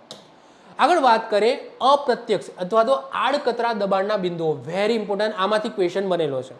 હવે જો આમાં છે ને ઘણા બધા પ્રશ્નો છે. જો કે કઈ જગ્યાએ બ્લીડિંગ થાય તો કઈ જગ્યાએ શરીરના કયા અંગમાં પ્રેશર આપવું. અને આમાંથી ક્વેશ્ચન બનેલો છે, એટલા માટે હું લાવ્યો છું. મતલબ કે એવું ના સમજતા કે અહીંયાથી ક્વેશ્ચન નહીં બને, ક્વેશ્ચન બનેલો છે આમાં. ઓકે, ક્વેશ્ચન બનેલો છે, હમણાં ક્વેશ્ચન પણ બતાવું છું. તો શું છે આડકતરા દબાણના બિંદુઓ, એટલે કે શરીરના કયા અંગમાં કંઈક બ્લીડિંગ થતું હોય તો કઈ જગ્યાએ તમારે પ્રેશર આપવાનું. તો મેં હમણાં જે નિયમ કીધું હતો ને એ નિયમ યાદ રાખી લો. એ નિયમ યાદ રાખી લો. આ આવડી ગયું તમને, આ આવડી ગયું તમને. એ નિયમ શું હતો કે જો, ફરીથી કહું છું, જો ધમનીની અંદર કટ વાગે છે, ધમનીની અંદર કટ વાગે છે, તો જ્યાં કટ છે ને એથી હૃદયની બાજુ પોઈન્ટ તમારે આપવાનું. પોઈન્ટ એટલે કે પ્રેશર આપવાનું. સમજો છો? સમજી લો કે પગની અંદર કટ થયો છે, પગની અંદર માની લો કે આ મારા પગ છે. ઓકે, આ મારા પગ છે. હવે પગની અંદર અહીંયા મારો કટ થયો છે, તો હું પ્રેશર ક્યાં આપીશ? ઉપર આપીશ કે નીચે આપીશ? તો હૃદય બાજુ. ધમનીની વાત થાય છે, આ બધું તમને ધમનીનું જ પૂછાય છે. શું પૂછાય છે? ધમનીનું જ પૂછાય છે. અલગ અલગ ધમનીનું જ પૂછાય છે. તો સમજી લો ધમની કપાઈ ગઈ, તો હું પ્રેશર કઈ બાજુ આપીશ? તો હંમેશા યાદ રાખવાનું હૃદય બાજુ. કારણ કે ધમનીમાંથી જે રુધિર છે ને એ હૃદયથી અંગો તરફ જતું હોય, હૃદયથી અંગો તરફ જતું હોય. તો અહીંયા તમે પ્રેશર આપી દો તો જે બ્લીડિંગ થાય છે અહીંયાથી રોકાઈ જશે અને અહીંયાથી રુધિર વધારે વહેશે નહીં. સમજો છો? એ જ રીતના માની લો કે મારો હાથ છે. ઓકે, સમજી લો કે આ મારો હાથ છે. હવે હાથની અંદર સમજી લો કે અહીંયા કટ વાગ્યો છે, અહીંયા કટ વાગ્યો છે. તો હું દબાણ કઈ રીતના, કઈ બાજુ આપીશ? આ બાજુ આપીશ કે આ બાજુ આપીશ? કઈ બાજુ આપીશ? તો ઓબ્વિયસલી કઈ બાજુ આપવાનો? તો હૃદય બાજુ. એટલે કે આ હૃદય બાજુ છે તો અહીંયા હું આપીશ દબાણ. એ જ રીતના સમજી લો કે આ મારું માથું છે. સમજી લો કે આ મારું ખોપડી છે, આ મારું માથું છે. ઓકે, આ ગરદન છે. તો ગરદનની અંદર માની લો કે અહીંયા મારો કટ વાગ્યો છે, અહીંયા કટ વાગ્યો છે. તો હું દબાણ ક્યાં આપીશ? ઉપર આપીશ કે નીચે આપીશ? તો ઓબ્વિયસલી અહીંયા આપીશ, કારણ કે હૃદય અહીંયા છે. ઓકે, હૃદયથી અહીંયા ખોપડીમાં જાય છે લોહી, તો અહીંયા આપીશ. તો ટૂંકમાં હૃદય બાજુ આપવાનું, એટલું ખબર પડે ને. હૃદય બાજુ પ્રેશર આપવાનું, હૃદય જે બાજુ હોય એ બાજુ. સમજો? ચલો, હવે આ જો ઇઝી થઈ જશે તમારા માટે સમજવું. હવે આ બધા ધમનીના અલગ અલગ નામ છે, કારણ કે બધી જગ્યાએ અલગ અલગ નામની ધમની હોય. અને આ બધા છે ને ટેકનિકલ, મતલબ કે જે ડોક્ટરી ભાષાના ધમનીના નામ છે, ડોક્ટરી ભાષાના, જે તમને એક્ઝામમાં પૂછાતા નથી, પૂછાવાની શક્યતા પણ નથી. ઓકે, તમને ડોક્ટર બનાવવાના નથી, પરંતુ આ વધારે ઇન્ફોર્મેશન માટે હું લાવ્યો છું, જસ્ટ લાવ્યો છું. ઓકે, તો ટેમ્પોરલ ધમની હોય છે અને કઈ જગ્યાએ હોય છે? લમણા, કપાળ કે ખોપડીમાં હોય છે. તો તમને એક્ઝામની અંદર એવું પૂછાય કે લમણા, કપાળ કે ખોપડીના આગળના ભાગમાં તમને રક્તસ્રાવ થાય છે, તો તમારે કઈ જગ્યાએ પ્રેશર આપવાનું? ઓકે, લમણા, લમણા એટલે આપણે કહીએ ને લમણામાં એક આપી દઈએ તો આ લમણા. ઓકે, કપાળ કે ખોપડીના આગળના ભાગમાં, તો આ કપાળ છે અને આ ખોપડીના આગળનો ભાગ, ટૂંકમાં અહીંયા અથવા તો આ ભાગ. ઓકે, અહીંયા જો તમારું બ્લીડિંગ થાય છે તો તમારે કઈ જગ્યાએ પ્રેશર આપવાનું? તો યાદ રાખજો, કાનની બરાબર આગળ. આ કાન છે ને, કાનની બરાબર આગળ અહીંયા હાલવાનું, જેથી આ લમણા અને આ ઉપર જે છે ને બ્લીડિંગ રોકાઈ જાય. એટલે કે આ તમે જો નીચેની બાજુ આપ્યું છે, અહીંયા આપ્યું છે, સમજો છો? અહીંયા આપ્યું છે જે અહીંયાથી બ્લીડિંગ, જે રુધિરવાળી છે ધમની અહીંયાથી જતી હશે. કઈ ધમની? આ રે ટેમ્પોરલ ધમની જતી હશે. તો યાદ રાખજો, લમણા, કપાળ કે ખોપડીના આગળના ભાગમાં જો બ્લીડિંગ થાય છે તો કાનની બરાબર આગળ તમારે દબાણ આપવાનું. દેખાય છે? ઓકે, કાનની તમારે અહીંયા બરાબર આગળ આપવાનું. એના પછી ઓક્સિપિટલ ધમની હોય છે, જે ખોપડીના પાછળના ભાગના રક્તસ્રાવ જો થાય છે ત્યાં કયું હોય છે? ઓક્સિપિટલ ધમની હોય છે. જો એ કપાય છે, જે ખોપડીના પાછળના ભાગમાં રુધિર પહોંચાડતી હોય છે, તો ખોપડીના પાછળના ભાગમાં જો રક્તસ્રાવ થાય છે તો કઈ જગ્યાએ દબાણ આપીશું? તો કાનની પાછળ. ઓબ્વિયસલી આ જગ્યાએ રુધિર મતલબ કે થતું હોય તો મારે અહીંયા દબાણ આપવાનું, કાનના પાછળની બાજુ આ રીતના અહીંયા દબાણ આપવાનું, જો અહીંયા બ્લીડિંગ થતું હોય તો. સમજો છો? એ જ રીતના ફેશિયલ ધમની, મોઢા ઉપર વાળી ધમની. તો ચહેરા કે હોઠની અંદર રક્તસ્રાવ થતો હોય, હોઠમાં કે ચહેરામાં રક્તસ્રાવ થતું હોય તો જડબાના હાડકાના ખૂણા પાસે તમારે દબાણ આપવું. આ જડબું છે, આ જડબાના અહીંયા દબાણ આપવાનું, જેથી આ ફેશિયલ એટલે કે આ મોઢા ઉપર, જો હોઠ ઉપર અથવા તો આ ફેસમાં જો રક્તસ્રાવ થતો હોય તો અહીંયા તમારે દબાણ આપવાનું, ખૂણા ઉપર. ઓકે, ચીનના ભાગ ઉપર તમે કહી શકો. ઓકે, તો અહીંયા દબાણ આપવાનું, જેથી રુધિર બહે નહીં. તમે એટલું તો ખબર પડે ને કે કઈ બાજુ દબાણ આપવાનું કહે છે? જે બાજુ હૃદય હોય ને એ બાજુ દબાણ આપવાનું કહે છે. ઉપર અહીંયા બ્લીડિંગ હોય તો અહીંયા નીચે અહીંયા દબાણ આપો, કારણ કે રુધિર અહીંયાથી આમ જાય છે. સમજો છો હું શું કહેવા માંગુ છું? ઓકે, આ ઇઝી થઈ જશે તમારા માટે સમજવું. એના પછી વાત કરીએ, આઈ થિંક આવી ગયું ને? યસ, આ બાકી. ગળા કે મગજની અંદર રક્તસ્રાવ. ઓકે, આ ગળામાં કે મગજની અંદર રક્તસ્રાવ થાય છે તો ગળાના આગળના ભાગે શ્વાસ નળીની બાજુમાં, આ શ્વાસ નળી છે એની બાજુમાં તમારે દબાણ આપવાનું. જો આ ગળામાં તમારો રક્તસ્રાવ થતો હોય અથવા તો માથામાં, તો અહીંયા તમારે દબાણ આપવાનું. ત્યાં તમને કેરોટીડ ધમની તમને જોવા મળશે. ચેતવણી, બંને બાજુ એકસાથે ક્યારે પણ દબાણ આપવું નહીં. ઓકે, ક્યારે પણ એકસાથે દબાણ ના આપતા શ્વાસ રૂંધાઈ જશે, મરી જશો. તો એ રીતના તમારે દબાણ આપવાનું છે. ક્વેશ્ચન કઈ રીતના બનેલો છે હું બતાવું છું હમણાં. પછી એના પછી આવશે સબક્લેવિન્ય ધમની. તો ખભા કે બગલમાં રક્તસ્રાવ થાય છે, ખભા ઉપર કે બગલમાં રક્તસ્રાવ થાય છે, તો તમારે હાંસડીના હાડકા એટલે કે કોલર બોનની પાછળ નીચેની તરફ તમારે દબાણ આપવાનું છે. જો આ રહ્યું. ઓકે, આ તમને ખભા કઈ જગ્યાએ, ખભા કે બગલમાં. ઓકે, આ બગલ છે તમારી બગલ, તો તમને રુધિર અહીંયાથી, આ પંપ છે તમારો, અહીંયા પંપ આવેલો છે. ઓકે, આ તમારું બગલ છે, તો તમારું રુધિર આમ વહેતું હશે. દેખાય છે, દેખાય છે, દેખાય છે ઇમેજની અંદર. જુઓ આ રુધિર છે, આ રીતના વહેતું હશે, આમ જતું હશે. ઓકે, આમ જાય છે. તો તમારે દબાણ ક્યાં આપવાનું છે? અહીંયા દબાણ આપી દેવાનું. અહીંયા દબાણ આપશો તો આ ખભા ઉપર ઈજા થઈ હશે, અથવા એ બગલમાં અહીંયાથી જે રુધિર આવતું એ બગલમાં ઈજા થઈ હશે, અહીંયાથી જે થતી હશે, તો આ બંને તમારી મટી જશે. તો અહીંયા દબાણ આપવાનું, અહીંયાથી આમ રુધિર જાય છે. સમજો છો? એના પછી મોસ્ટ આઈએમપી આ ક્વેશ્ચન એક્ઝામની અંદર બનેલો છે, હમણાં બતાવું છું કેવી રીતના. આ ક્વેશ્ચન એક્ઝામમાં બનેલો છે. બ્રેકિયલ ધમની, જેને દ્વિમસ્તક સ્નાયુ કહેવામાં આવે છે. મોસ્ટ આઈએમપી યાદ રાખજો, શબ્દ યાદ રાખી લેજો, દ્વિમસ્તક સ્નાયુઓ.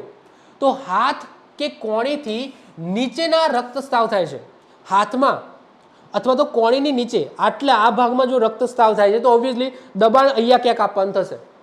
યસ કે નો? યસ કે નો? અહીંયાથી કોણીથી લઈને હાથના ભાગમાં જો રક્તસ્રાવ થાય છે, તો દબાણ અહીંયા આપવાનું થશે. ચલો, તો એમાં ઉપરના હાથના દ્વિમસ્તક સ્નાયુ, જેને બાયસેપ, આને બાયસેપ કહેવામાં આવે. ઓકે, છે નહીં મારા એટલા બધા, પરંતુ આને બાયસેપ કહેવામાં આવે. તો આ બાયસેપ છે, આ બાયસેપ ઉપર દબાણ આપી દો. સિમ્પલ, બાયસેપ ઉપર દબાણ આપશો તો આગળ જે બ્લીડિંગ થાય છે એ રોકાઈ જશે. ઓકે, રોકાઈ જશે. તો આને શું કહેવામાં આવે? આ બાયસેપને શું કહેવામાં આવે? દ્વિમસ્તક સ્નાયુ કહેવામાં આવે. યાદ રાખી લેજો, એક્ઝામમાં પૂછાયેલો ક્વેશ્ચન હમણાં બતાવું છું. એના પછી રેડિયલ કે અલનાર ધમની, એટલે કે હથેળીની અંદર રક્તસ્રાવ થાય છે.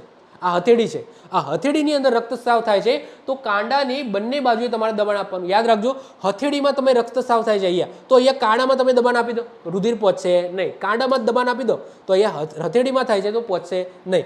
એ જ રીતના સાથળ કે આખા પગની અંદર રક્તસ્રાવ થાય છે, આ સાથળનો ભાગ છે, અને આખા પગમાં રક્તસ્રાવ થાય છે, તો જાંઘના મૂળમાં સાંધા પાસે તમારે દબાણ આપી દેવાનું. આ જાંઘના મૂળમાં સાંધા પાસે તમારે દબાણ આપી દેવાનું, જેથી આગળ બ્લીડિંગ થશે જ નહીં.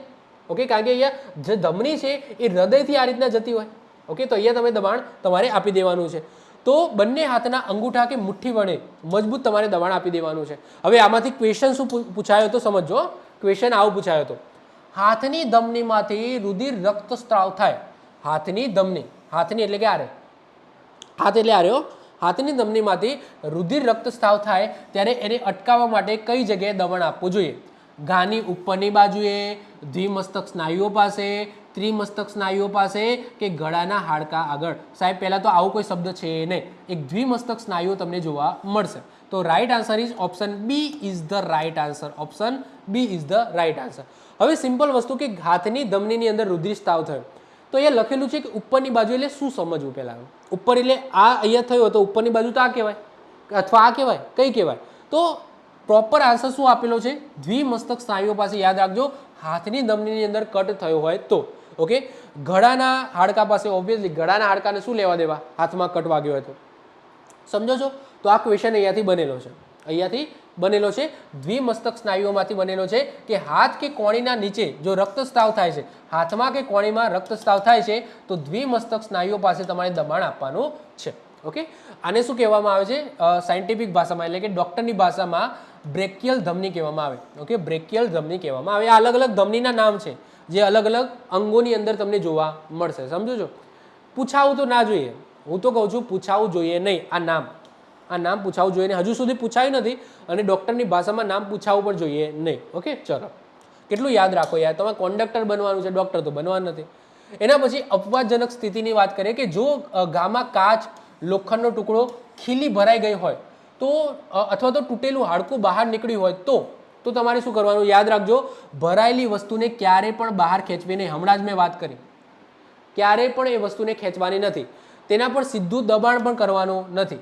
વસ્તુની આજુબાજુ રિંગ પેડ છે, એટલે કે વીટી આકારની ગાદી અથવા તો કપડાનો રોલ મૂકીને પાટો બાંધો જેથી વસ્તુ હલે નહીં અને આસપાસ દબાણ મળે નહીં. મેં પહેલાં જ કીધું કે કોઈ ભોકાયેલી વસ્તુ હોય ને ક્યારેય પણ કાઢવી નહીં. જો કાઢશો તો વધારે રુધિર વહી જશે. સીધું ડૉક્ટર જોડે જતું રહેવાનું, ડૉક્ટરને ચાન્સ આપવાનો ભાઈ તમે કાઢો.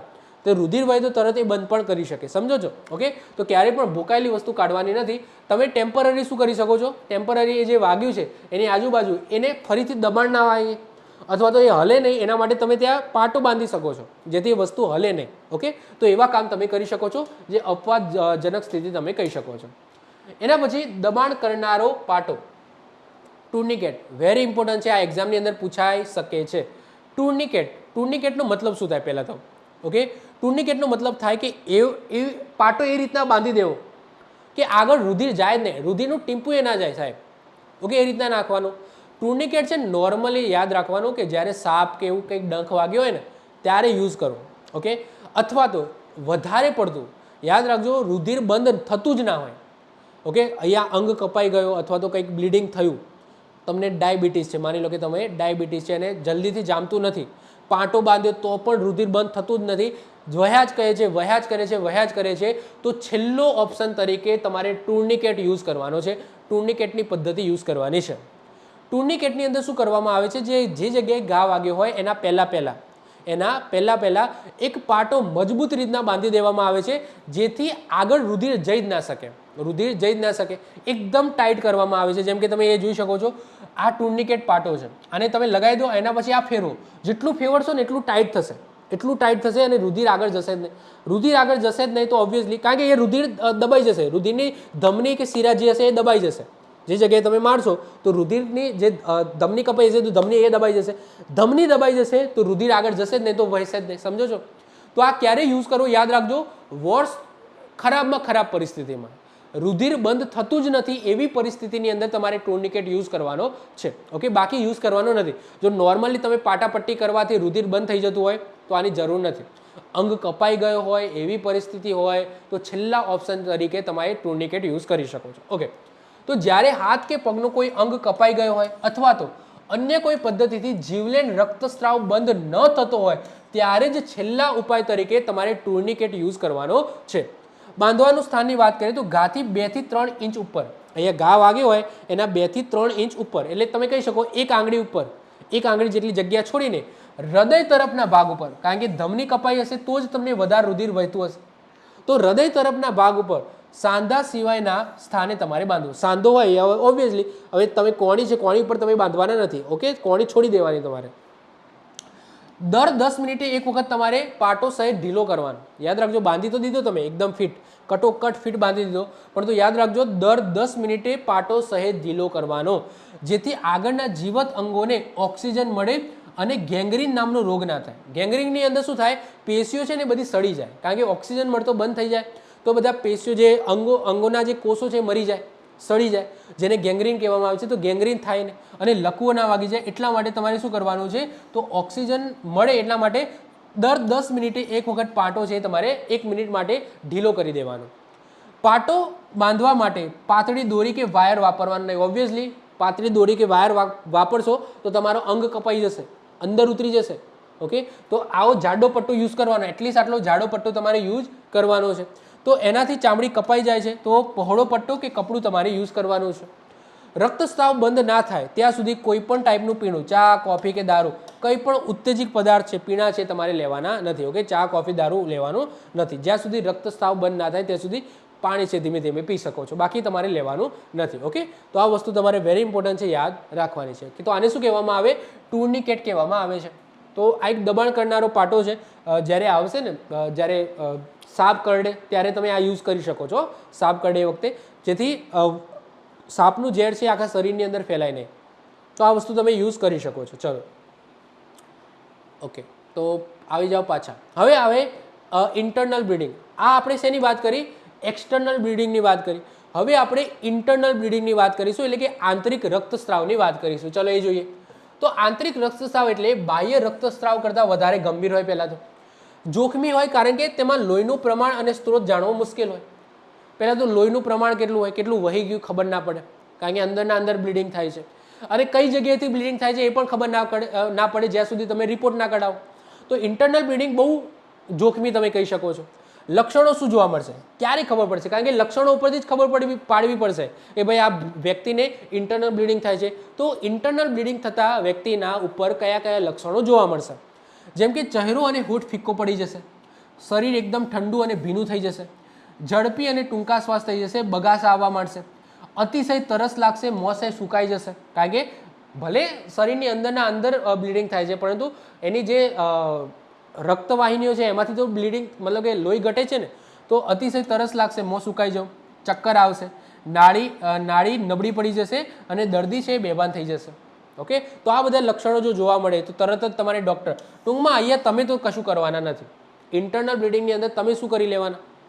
તમારા સગા સંબંધમાંથી કોઈ ઇન્ટરનલ બ્લીડિંગ થાય છે, તમારા જોડે કોઈ જ ઓપ્શન નથી, સીધો ડૉક્ટર જોડે લઈ જવાનો. બીજું તમારા જોડે કોઈ ઉપાય નથી, કોઈ ઉપાય જ નથી યાર. ઇન્ટરનલ બ્લીડિંગ થાય છે. એક્સટર્નલ હોય તો તમે પાટાપટ્ટી કરી શકો, ઇન્ટરનલ બ્લીડિંગમાં તો તમને ખબર જ નથી કઈ જગ્યાએ તમારે શું કરવાનું. ઓકે, તો કશો ઓપ્શન જ છે જ નહીં તમારા જોડે. હવે શરીરના વિવિધ ભાગોમાંથી આંતરિક બ્લીડિંગના સંકેતો તમે જોઈએ. જો ફેફસા કે શ્વાસ નળીમાંથી, હવે થોડા સિમ્ટમ જેના આધારે તમે અનુમાન લગાવી શકો કે આ જગ્યાએ ઇન્ટરનલ બ્લીડિંગ થતું હશે. જેમ કે ફેફસા કે શ્વાસ નળીમાંથી ઇન્ટરનલ બ્લીડિંગ થાય છે, શ્વાસ નળી કે ફેફસામાંથી, એટલે કે રેસ્પિરેટરી સિસ્ટમમાં જો બ્લીડિંગ છે તો તમને કેવા સિમ્ટમ જોવા મળશે? તો ઉધરસ કે ગળફામાં તમને લાલ લોહી જોવા મળશે. તો એનાથી તમે અંદાજો લગાવી શકો છો કે ફેફસામાં અથવા તો શ્વાસ નળીની અંદર બ્લીડિંગ થતું હશે. પછી જો હોજરી કે પેટની અંદર બ્લીડિંગ થતું હશે તો ઉલટીમાં લોહી તમને નીકળશે. ઓકે, ઉલટી કરશો તો લોહી નીકળશે, જે કાળસ પડતું કે કોફી કલર જેવા કલરનું હશે. એના પછી જો આંતરડામાં નાનું આંતરડું કે મોટું આંતરડું, ઓકે, એટલે કે ડાયજેસ્ટિવ સિસ્ટમની અંદર જો બ્લીડિંગ થતું હશે, નાનું આંતરડું મોટા આંતરડામાં બ્લીડિંગ થતું હશે, તો તમે ઝાડા કરશો, ઓકે, તો ઝાડા વાટે તમને લોહી પડતું જોવા મળશે, એટલે કે ઝાડું છે કાળું થશે, બ્લીડિંગ વાળું થશે. પછી જો કિડની કે મૂત્રાશયની અંદર એટલે કે ઉત્સર્જન તંત્રની અંદર જો બ્લીડિંગ થતું હશે તો પેશાબની અંદર છે લોહી નીકળશે. તો એનાથી તમે અંદાજો લગાવી શકો છો. પછી જો માથામાં ઈજા થશે અને માથામાં ઇન્ટરનલ બ્લીડિંગ થતું હશે તો નાક, કાન કે મોંમાંથી લોહી નીકળશે અથવા પાણી. હવે અહીંયા પાણી એટલે પાણી પીવાનું પાણી નહીં, આગળ હું વાત કરીશ. આપણા મગજની અંદર પાણી હોય, એક લિક્વિડ હોય જેને હું પાણી કહું છું, અત્યારે હાલ પાણી લખું છું, પછી એક લિક્વિડ છે, લિક્વિડનું નામ પણ કહીશ. આપણા જે બોડી હોય ને એમાં શરીરની અંદર મગજની અંદર એક લિક્વિડ હોય છે. તો જો બ્લીડિંગ થતું હશે ને તો એ લિક્વિડ છે, એ લિક્વિડનું પણ બ્લીડિંગ સાથે શું નીકળશે? એ પાણી નીકળી શકે છે. તો આ વસ્તુ યાદ રાખવાનું કે નાક, મોં, કાન કે મોં વખતે લોહી કે પાણી નીકળે. હવે એ પાણી એટલે મગજનું, માઇન્ડની અંદર જે લિક્વિડ ભરેલું છે એ નીકળે. ઓકે, તો સમજી લેવાનું કે અહીંયા માથાની અંદર બ્લીડિંગ થઈ રહી છે. ચલો હવે વાત કરીએ સામાન્ય ચિહ્નો અને લક્ષણોની વાત કરીએ, કે જનરલ સાયન્સ અને સિમ્ટમની વાત કરીએ. તો ત્વચાની વાત કરીએ તો ચહેરો, હોઠ કે નખ ફિક્કા પડી જવા, ત્વચા સ્પર્શથી એકદમ ઠંડી અને ચીકણી પડી જવી. આગળ જે સિમ્ટમ જોયા ને થોડા ડિટેલ્સમાં છે, ઇન્ટરનલ બ્લીડિંગના થોડા ડિટેલ્સમાં છે. શ્વસન ઉપર તમને શું ફરક પડેલો જોવા મળશે? તો શ્વાસ છે એ ટૂંકો થઈ જશે, ટૂંકો અને છીછરો બનો. દર્દીને હવાની ભૂખ એટલે કે એર હંગર લાગશે અને વારંવાર એ બગાસા લેશે. ઓક્સિજન ખૂટી જતો હોય એવું લાગે. બગાસા ક્યારે આવે? જ્યારે ઓક્સિજન શરીરમાં ખૂટી જાય. બગાસું લે સારા એવા પ્રમાણમાં આપણે ઓક્સિજન અંદર લેતા આવીએ છીએ. એના પછી નાડી, પલ્સમાં તમને શું ફરક જોવા મળશે? ધબકારા ખૂબ જ ઝડપી થઈ જશે, નબળા થઈ જશે અને દોરા જેવા, એટલે કે એકદમ ઓછા થઈ જશે. ઓછા એટલે કે ઝડપી થશે પરંતુ નબળા, એકદમ દોરા જેવા એટલે મતલબ શું? એમ સામાન્ય થઈ જશે. એકદમ સામાન્ય એટલે કે એમ હલકા દેખાશે, મતલબ કે એકદમ નોર્મલ જે હેવી હોય ને એવા ને એકદમ નોર્મલ થઈ જાય, એટલે કે હલકા ફુલકા થઈ જાય. સમજો છો? ફાસ્ટ ખરા પરંતુ નબળા, જે સહેલાઈથી પકડી પણ તમે ના શકો. તરસ અને મોં, શરીરમાં પ્રવાહીનું પ્રમાણ ઘટવાના કારણે દર્દીને અતિશય તરસ લાગશે, મોં અને જીભ છે સુકાઈ જશે. માનસિક સ્થિતિ કેવી હશે? તો આંખે અંધારા આવશે, ચક્કર આવશે, બેચેની લાગશે, મૂંઝવણ અને અંતે દર્દી છે બેભાન થઈ જશે. તો આગળ જે સિમ્ટમ જોયા એ જ સિમ્ટમ તમે ડિટેલ્સમાં જોઈ શકો છો. હવે આગળ વાત કરીએ કે શરીરના વિવિધ અંગોમાંથી આંતરિક રક્તસ્રાવના તબીબી સંકેતો. તો એ આપણે વાત કરીએ તો આઈ હોપ સો આ વસ્તુ આગળ જોઈ ગયા. એ જ વસ્તુ અહીંયા કોષ્ટક સ્વરૂપે છે કે અહીંયાથી બ્લીડિંગ થાય તો આ બધા સિમ્ટમ છે, અહીંયાથી બ્લીડિંગ થાય તો આ સિમ્ટમ, અહીંયાથી બ્લીડિંગ તો આ સિમ્ટમ. એ કોષ્ટક દ્વારા આપેલું છે, એક વખત તમારે જોઈ લો. બીજી વસ્તુ, અહીંયા તબીબી ભાષામાં નામ આપેલા છે કે આ જગ્યાએ બ્લીડિંગ થયું તો એને ડૉક્ટરની ભાષામાં આવું કહેવામાં આવે. જો આ જગ્યાએ બ્લીડિંગ થયું હોજરી કે અન્ય નળીમાં તો એને ડૉક્ટરની ભાષામાં આ વસ્તુ કહેવામાં આવે. તો આ નામ પૂછાશે નહીં, તમારી ઇન્ફોર્મેશન માટે લખેલા છે. અને જો પૂછાય તો કરાય નહીં, છોડ દેવાનું. ઓકે, જો આ 30માંથી કદાચ 1-2 માર્ક એવા હોય કે ભાઈ તબીબી વિજ્ઞાનના પૂછી લીધા, જીવ વિજ્ઞાનના બહુ ઇન્ટરનલ ક્વેશ્ચન પૂછી લીધા, ડૉક્ટરની ભાષાવાળા ક્વેશ્ચન પૂછી લીધા, સાહેબ પ્રેમથી છોડીને આવતું રહેવાનું.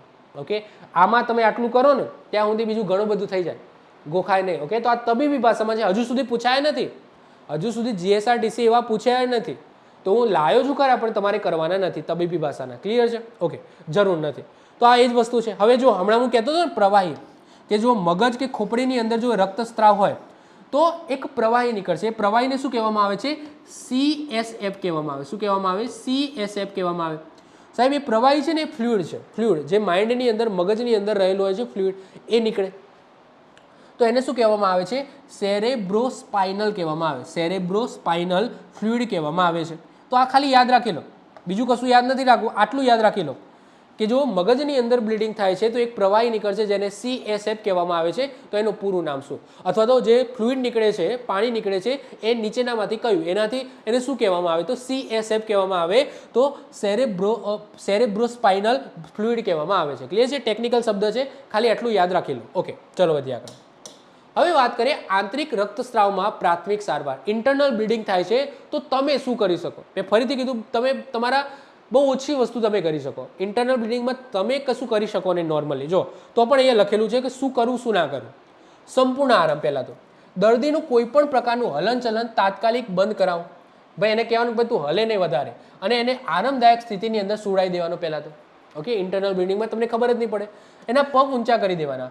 દર્દીને ચત્તો સુવડાવીને એના પગ જમીનથી 8 થી 12 ઇંચ ઊંચા કરી દેવા, જે માટે તમે કહી શકો ઓસેકું તમે એ બધું મૂકી શકો છો. તો માથા કે છાતીમાં ઈજા ન થઈ હોય તો આ ક્યારે કરવાનું? જ્યારે માથા અને છાતીમાં ઈજા ન થઈ હોય તો એના પગ છે ઊંચા કરી દેવાના. ગરમાવો આપો. આગળ આપણે વાત કરી કે સિમ્ટમની અંદર એને ઠંડુ, એનું શરીર ઠંડુ પડી જશે. તો વધારે ઠંડુ પડી જશે તો ઓબ્વિયસલી એ ઠંડુ પડી જાય તો એને ઓઢાડવું પડશે, બહુ એને ઠંડી વાગવા લાગશે. તો દર્દીનું તાપમાન જાળવવા માટે ધાબળો કે ચાદર એને ઓઢાડો. ખાવા પીવાની મનાઈ, કોઈ પણ ખાવા પીવાની વસ્તુ આપી નહીં, કારણ કે તમને ખબર જ નથી કે અંદરનું ઇન્ટરનલ બ્લીડિંગ શેના માટે થઈ રહ્યું છે. તો દર્દીને ગમે એટલી તરસ લાગે તો પણ મોં વડે પાણી, ચા, કોફી, ખોરાક બિલકુલ આપવો નહીં. કેમ કે હોસ્પિટલમાં તાત્કાલિક સર્જરી કે એનેસ્થેસિયાની જરૂર પડી શકે છે. એનેસ્થેસિયાની જરૂર પડી શકે છે. હમણાં આગળ લખ્યું હતું કે ચા, કોફી કે ખોરાક આપવો નહીં. મેં કીધું હતું કે પાણી થોડું થોડું આપવાનું, પરંતુ એ કેવી રીતના કહેવાય કે એકદમ સામાન્ય, એકદમ નોર્મલ, એકદમ તરસ લાગી છે, ડૉક્ટર જોડે તમે જઈ જ રહ્યા છો, રસ્તામાં માગે તો ખાલી હોઠ ભીના કરવા તમે આપી શકો છો. ઓકે, બાકી ના કહે તો હાલવાનું જ નહીં. ઓકે, પરંતુ બહુ જીદ કરે કે ભાઈ મારે તો પીવું છે, નહીં રહેવાય, હોઠ ભીના કરો અથવા પિચકારી મારો કે એટલે મોઢામાં પિચકારી મારી દે, હોઠ ભીના થઈ જાય તમારા. ઓકે, કારણ કે તમે જો સર્જરી કરવાની હોય, એનેસ્થેસિયા આપવાનું હોય તો એને ભૂખ્યા રહેવું પડે. ભૂખ્યા રહેવું હોય તો જ એનેસ્થેસિયા આપીને એને બેભાન કરી શકાય. તો ઓબ્વિયસલી એની ખોરાક ખાવાની મનાઈ હોય છે. પછી તાત્કાલિક પરિવહન, સીધું જ મેં પહેલાં જ કીધું, જો આવું કંઈ દેખાય ને તો સૌથી પહેલાં 108 બોલાવીને સીધું હોસ્પિટલ ભેગો કરવાનું. ઇન્ટરનલ બ્લીડિંગમાં તમે કશું કરી જ ના શકો, તમે સારવાર કરી જ ના શકો, સીધું તમારે હોસ્પિટલ ભેગો એને કરવાનો છે. ક્લિયર છે? ચલો હવે એના પછી નેક્સ્ટ જે આવે છે નસકોરી ફૂટવી. સિમ્પલ જ છે, સમજો. નસકોરી ફૂટવી. નસકોરી ફૂટવીનો મતલબ શું? નાકમાંથી લોહી નીકળવું. નાકમાંથી લોહી નીકળવું એને નસકોરી ફૂટવી કહેવાય. તો એની અંદર તમે શું કરી શકો છો, શું નહીં કરવું સમજી લેજો, અહીંયાથી ક્વેશ્ચન બની શકે છે. સૌથી પહેલાં તો કેમ ફૂટે, નસકોરી કેમ ફૂટે, નાકમાંથી લોહી કેમ આવે? તો એવું જરૂરી નથી કે વાગ્યું હોય તો જ આવે, અમુકને લૂ લાગવાથી પણ આવી જાય. ઓકે, જો સમજીએ, નાક ઉપર વાગે તો લોહી નીકળી શકે નાકમાંથી. સૂકા કે ગરમ વાતાવરણમાં લૂ લાગે અથવા અતિશય ઠંડી પડે તો અમુકના એવા નાજુક હોય, નાજુક નમણા અંગો હોય, ઓકે, બહુ નાજુક શરીર હોય તો બ્લીડિંગ થઈ શકે છે નાકમાંથી. પછી બીપી વધી જાય, ઊંચું blood pressure, okay, BP high થઈ જાય તો પણ નાકમાંથી બ્લીડિંગ થઈ શકે છે.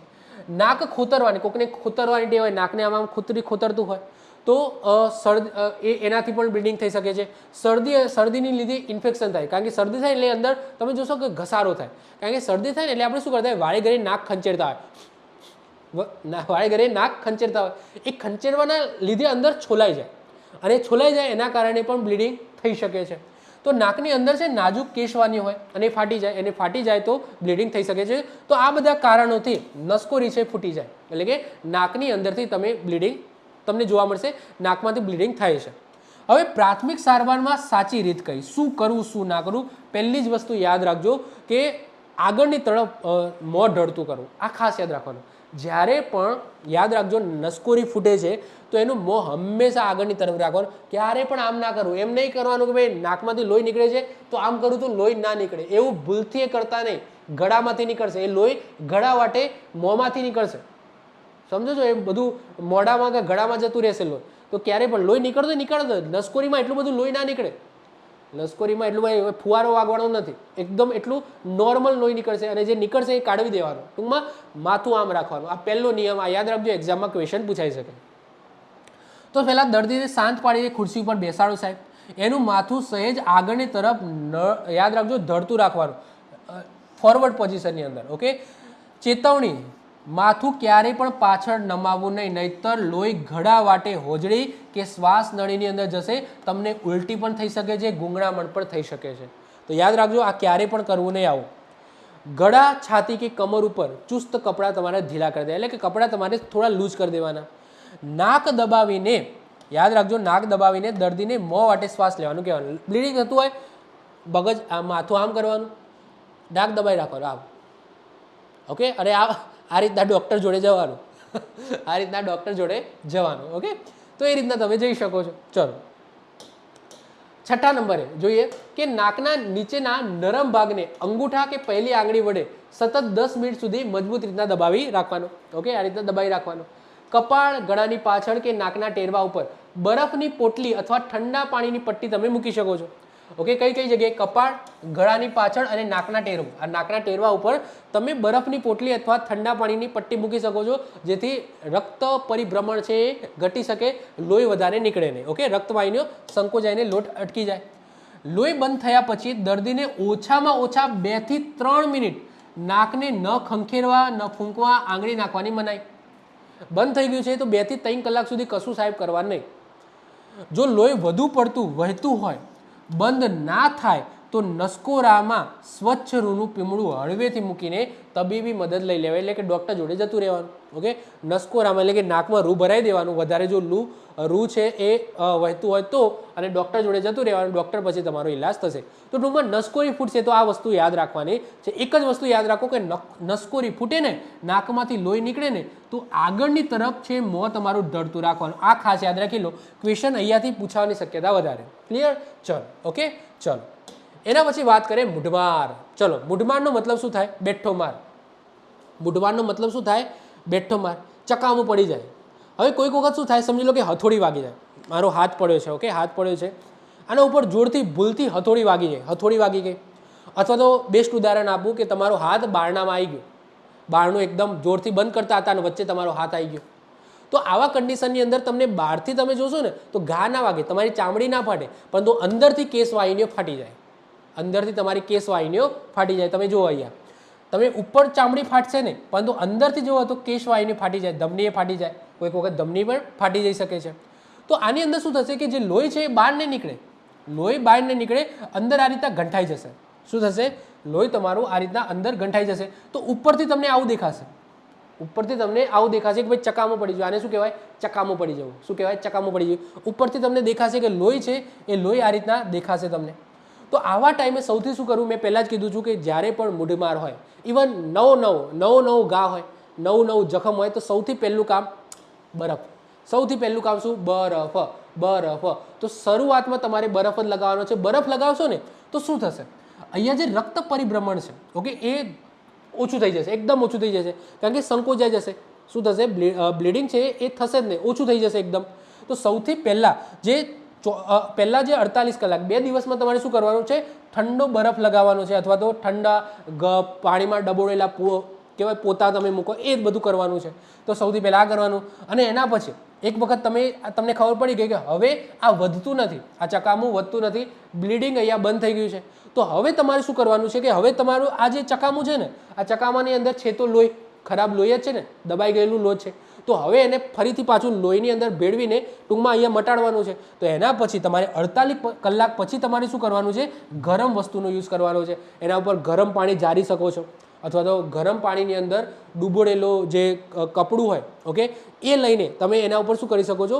ઘસી શકો છો, જેથી એ જે ગંઠાયેલું જે કહેવાય છે કે રુધિર, ઓકે, એ શું થઈ જશે તો એ તમારું પાછું બ્લડની અંદર પાછું જતું રહેશે, ફેલાઈ જશે, એટલે એ જગ્યાએ તમને મટી જશે. ઓકે, તો આને શું કહેવાય? મૂઢમાર કહેવામાં આવે છે. ચલો, જે મેં અહીંયા કથા કરી એ વાંચી લઈએ એક વખત.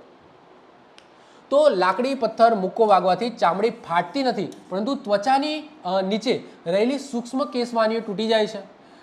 બહાર નીકળેલું લોહી ચામડીની નીચેની પેશવાહીનો જમા થાય છે. ઓકે, જે લોહી નીકળે છે એ ઉપર તો આવશે નહીં, કારણ કે ચામડી ફાટી નથી. તો એ લોહી છે ચામડીની નીચે પેશીઓની અંદર જમા થાય છે, જેને તબીબી ભાષામાં શું કહેવામાં આવે છે? યાદ રાખજો, હેમેટોમા કહેવામાં આવે છે. એક્ઝામની અંદર પૂછાય, ખાલી આટલું યાદ રાખી લો, હેમેટોમા. એટલે કે આ મૂઢમાર છે, આ મૂઢમારને ઇંગ્લિશમાં શું કહેવામાં આવે? હેમેટોમા કહેવામાં આવે. શું કહેવામાં આવે? હેમેટોમા કહેવામાં આવે છે. શરૂઆતમાં એ લાલ વાદળી રંગનું જોવા મળશે, દેખાય છે? શરૂઆતમાં લાલ વાદળી રંગનું જોવા મળશે, એના પછી કાળો ભૂરો થઈ જશે, એનો કલર કેવો થઈ જશે? કાળો ભૂરો થઈ જશે. અને એના પછી રૂજ આવતી વખતે એ લીલાશ પડતો થોડો થઈ જશે. કેવો થઈ જશે? થોડો લીલાશ પડતો, એ જોઈ શકો છો. લીલાશ પડતો, પીળાશ પડતો થોડો તમને જોવા મળશે. આગળ વાત કરીએ, પહેલા 48 કલાકમાં જો મૂઢમાર વાગે છે તો પહેલા 48 કલાકમાં તમારે બરફ કે ઠંડા પાણીના પોતા જ તમારે મૂકવાના છે. રક્તવાહિનીઓ સંકોચાય અને આંતરિક જે રક્તસ્રાવ છે એ ઘટી જાય, સોજો અને પીડા છે એ પણ તમારી અટકી જશે, એટલું બધું દુખાય નહીં. એટલા માટે પહેલા 48 કલાકમાં ઠંડી વસ્તુ મૂકવાની. પછીના 48 કલાકની અંદર શું કરવાનો? ગરમ પાણીના પોતા મૂકી શકો છો, શેક કરી શકો છો, ગરમ પાણી ત્યાં જારી શકો છો. ગરમ કરવાથી લોહીનું પરિભ્રમણ વધી જાય. ઓકે, ગરમ પાણીથી લોહીનું પરિભ્રમણ વધી જાય અને જામી ગયેલું લોહી છે એ ઝડપથી ઓગળી જશે અને શોષાઈ જશે. ઓકે, તો આ વસ્તુ તમારે કરવાની છે. તો મૂઢમારની અંદર યાદ રાખો, શરૂઆતમાં શું કરીશું? ઠંડી વસ્તુ એપ્લાય કરીશું અને એના પછી 48 કલાક પછી ગરમ વસ્તુ એપ્લાય કરીશું, તમારું મૂઢમાર છે એ મટી જશે. નોર્મલ વસ્તુ છે, આ વસ્તુ તમે ખ્યાલ આવતી હશે. તો આ સાથે આપણો પ્રાથમિક સારવારનો પાર્ટ 3 અહીંયા પૂર્ણ થાય છે. આઈ હોપ સો તમને મજા આવી હશે. મજા આવી હતી? શું રાહ જોવો છો યાર? વિડીયોને લાઇક કરો. ચેનલ ઉપર હજુ સુધી સબસ્ક્રાઇબ ના કરી હોય ને તો સાહેબ આવું કન્ટેન્ટ ક્યાંય નહીં મળે. ઓકે, તો સબસ્ક્રાઇબ કરી દો અને ફરીથી મળીશું નેક્સ્ટ લેક્ચરની અંદર. ત્યાં સુધી જય હિન્દ, જય ભારત.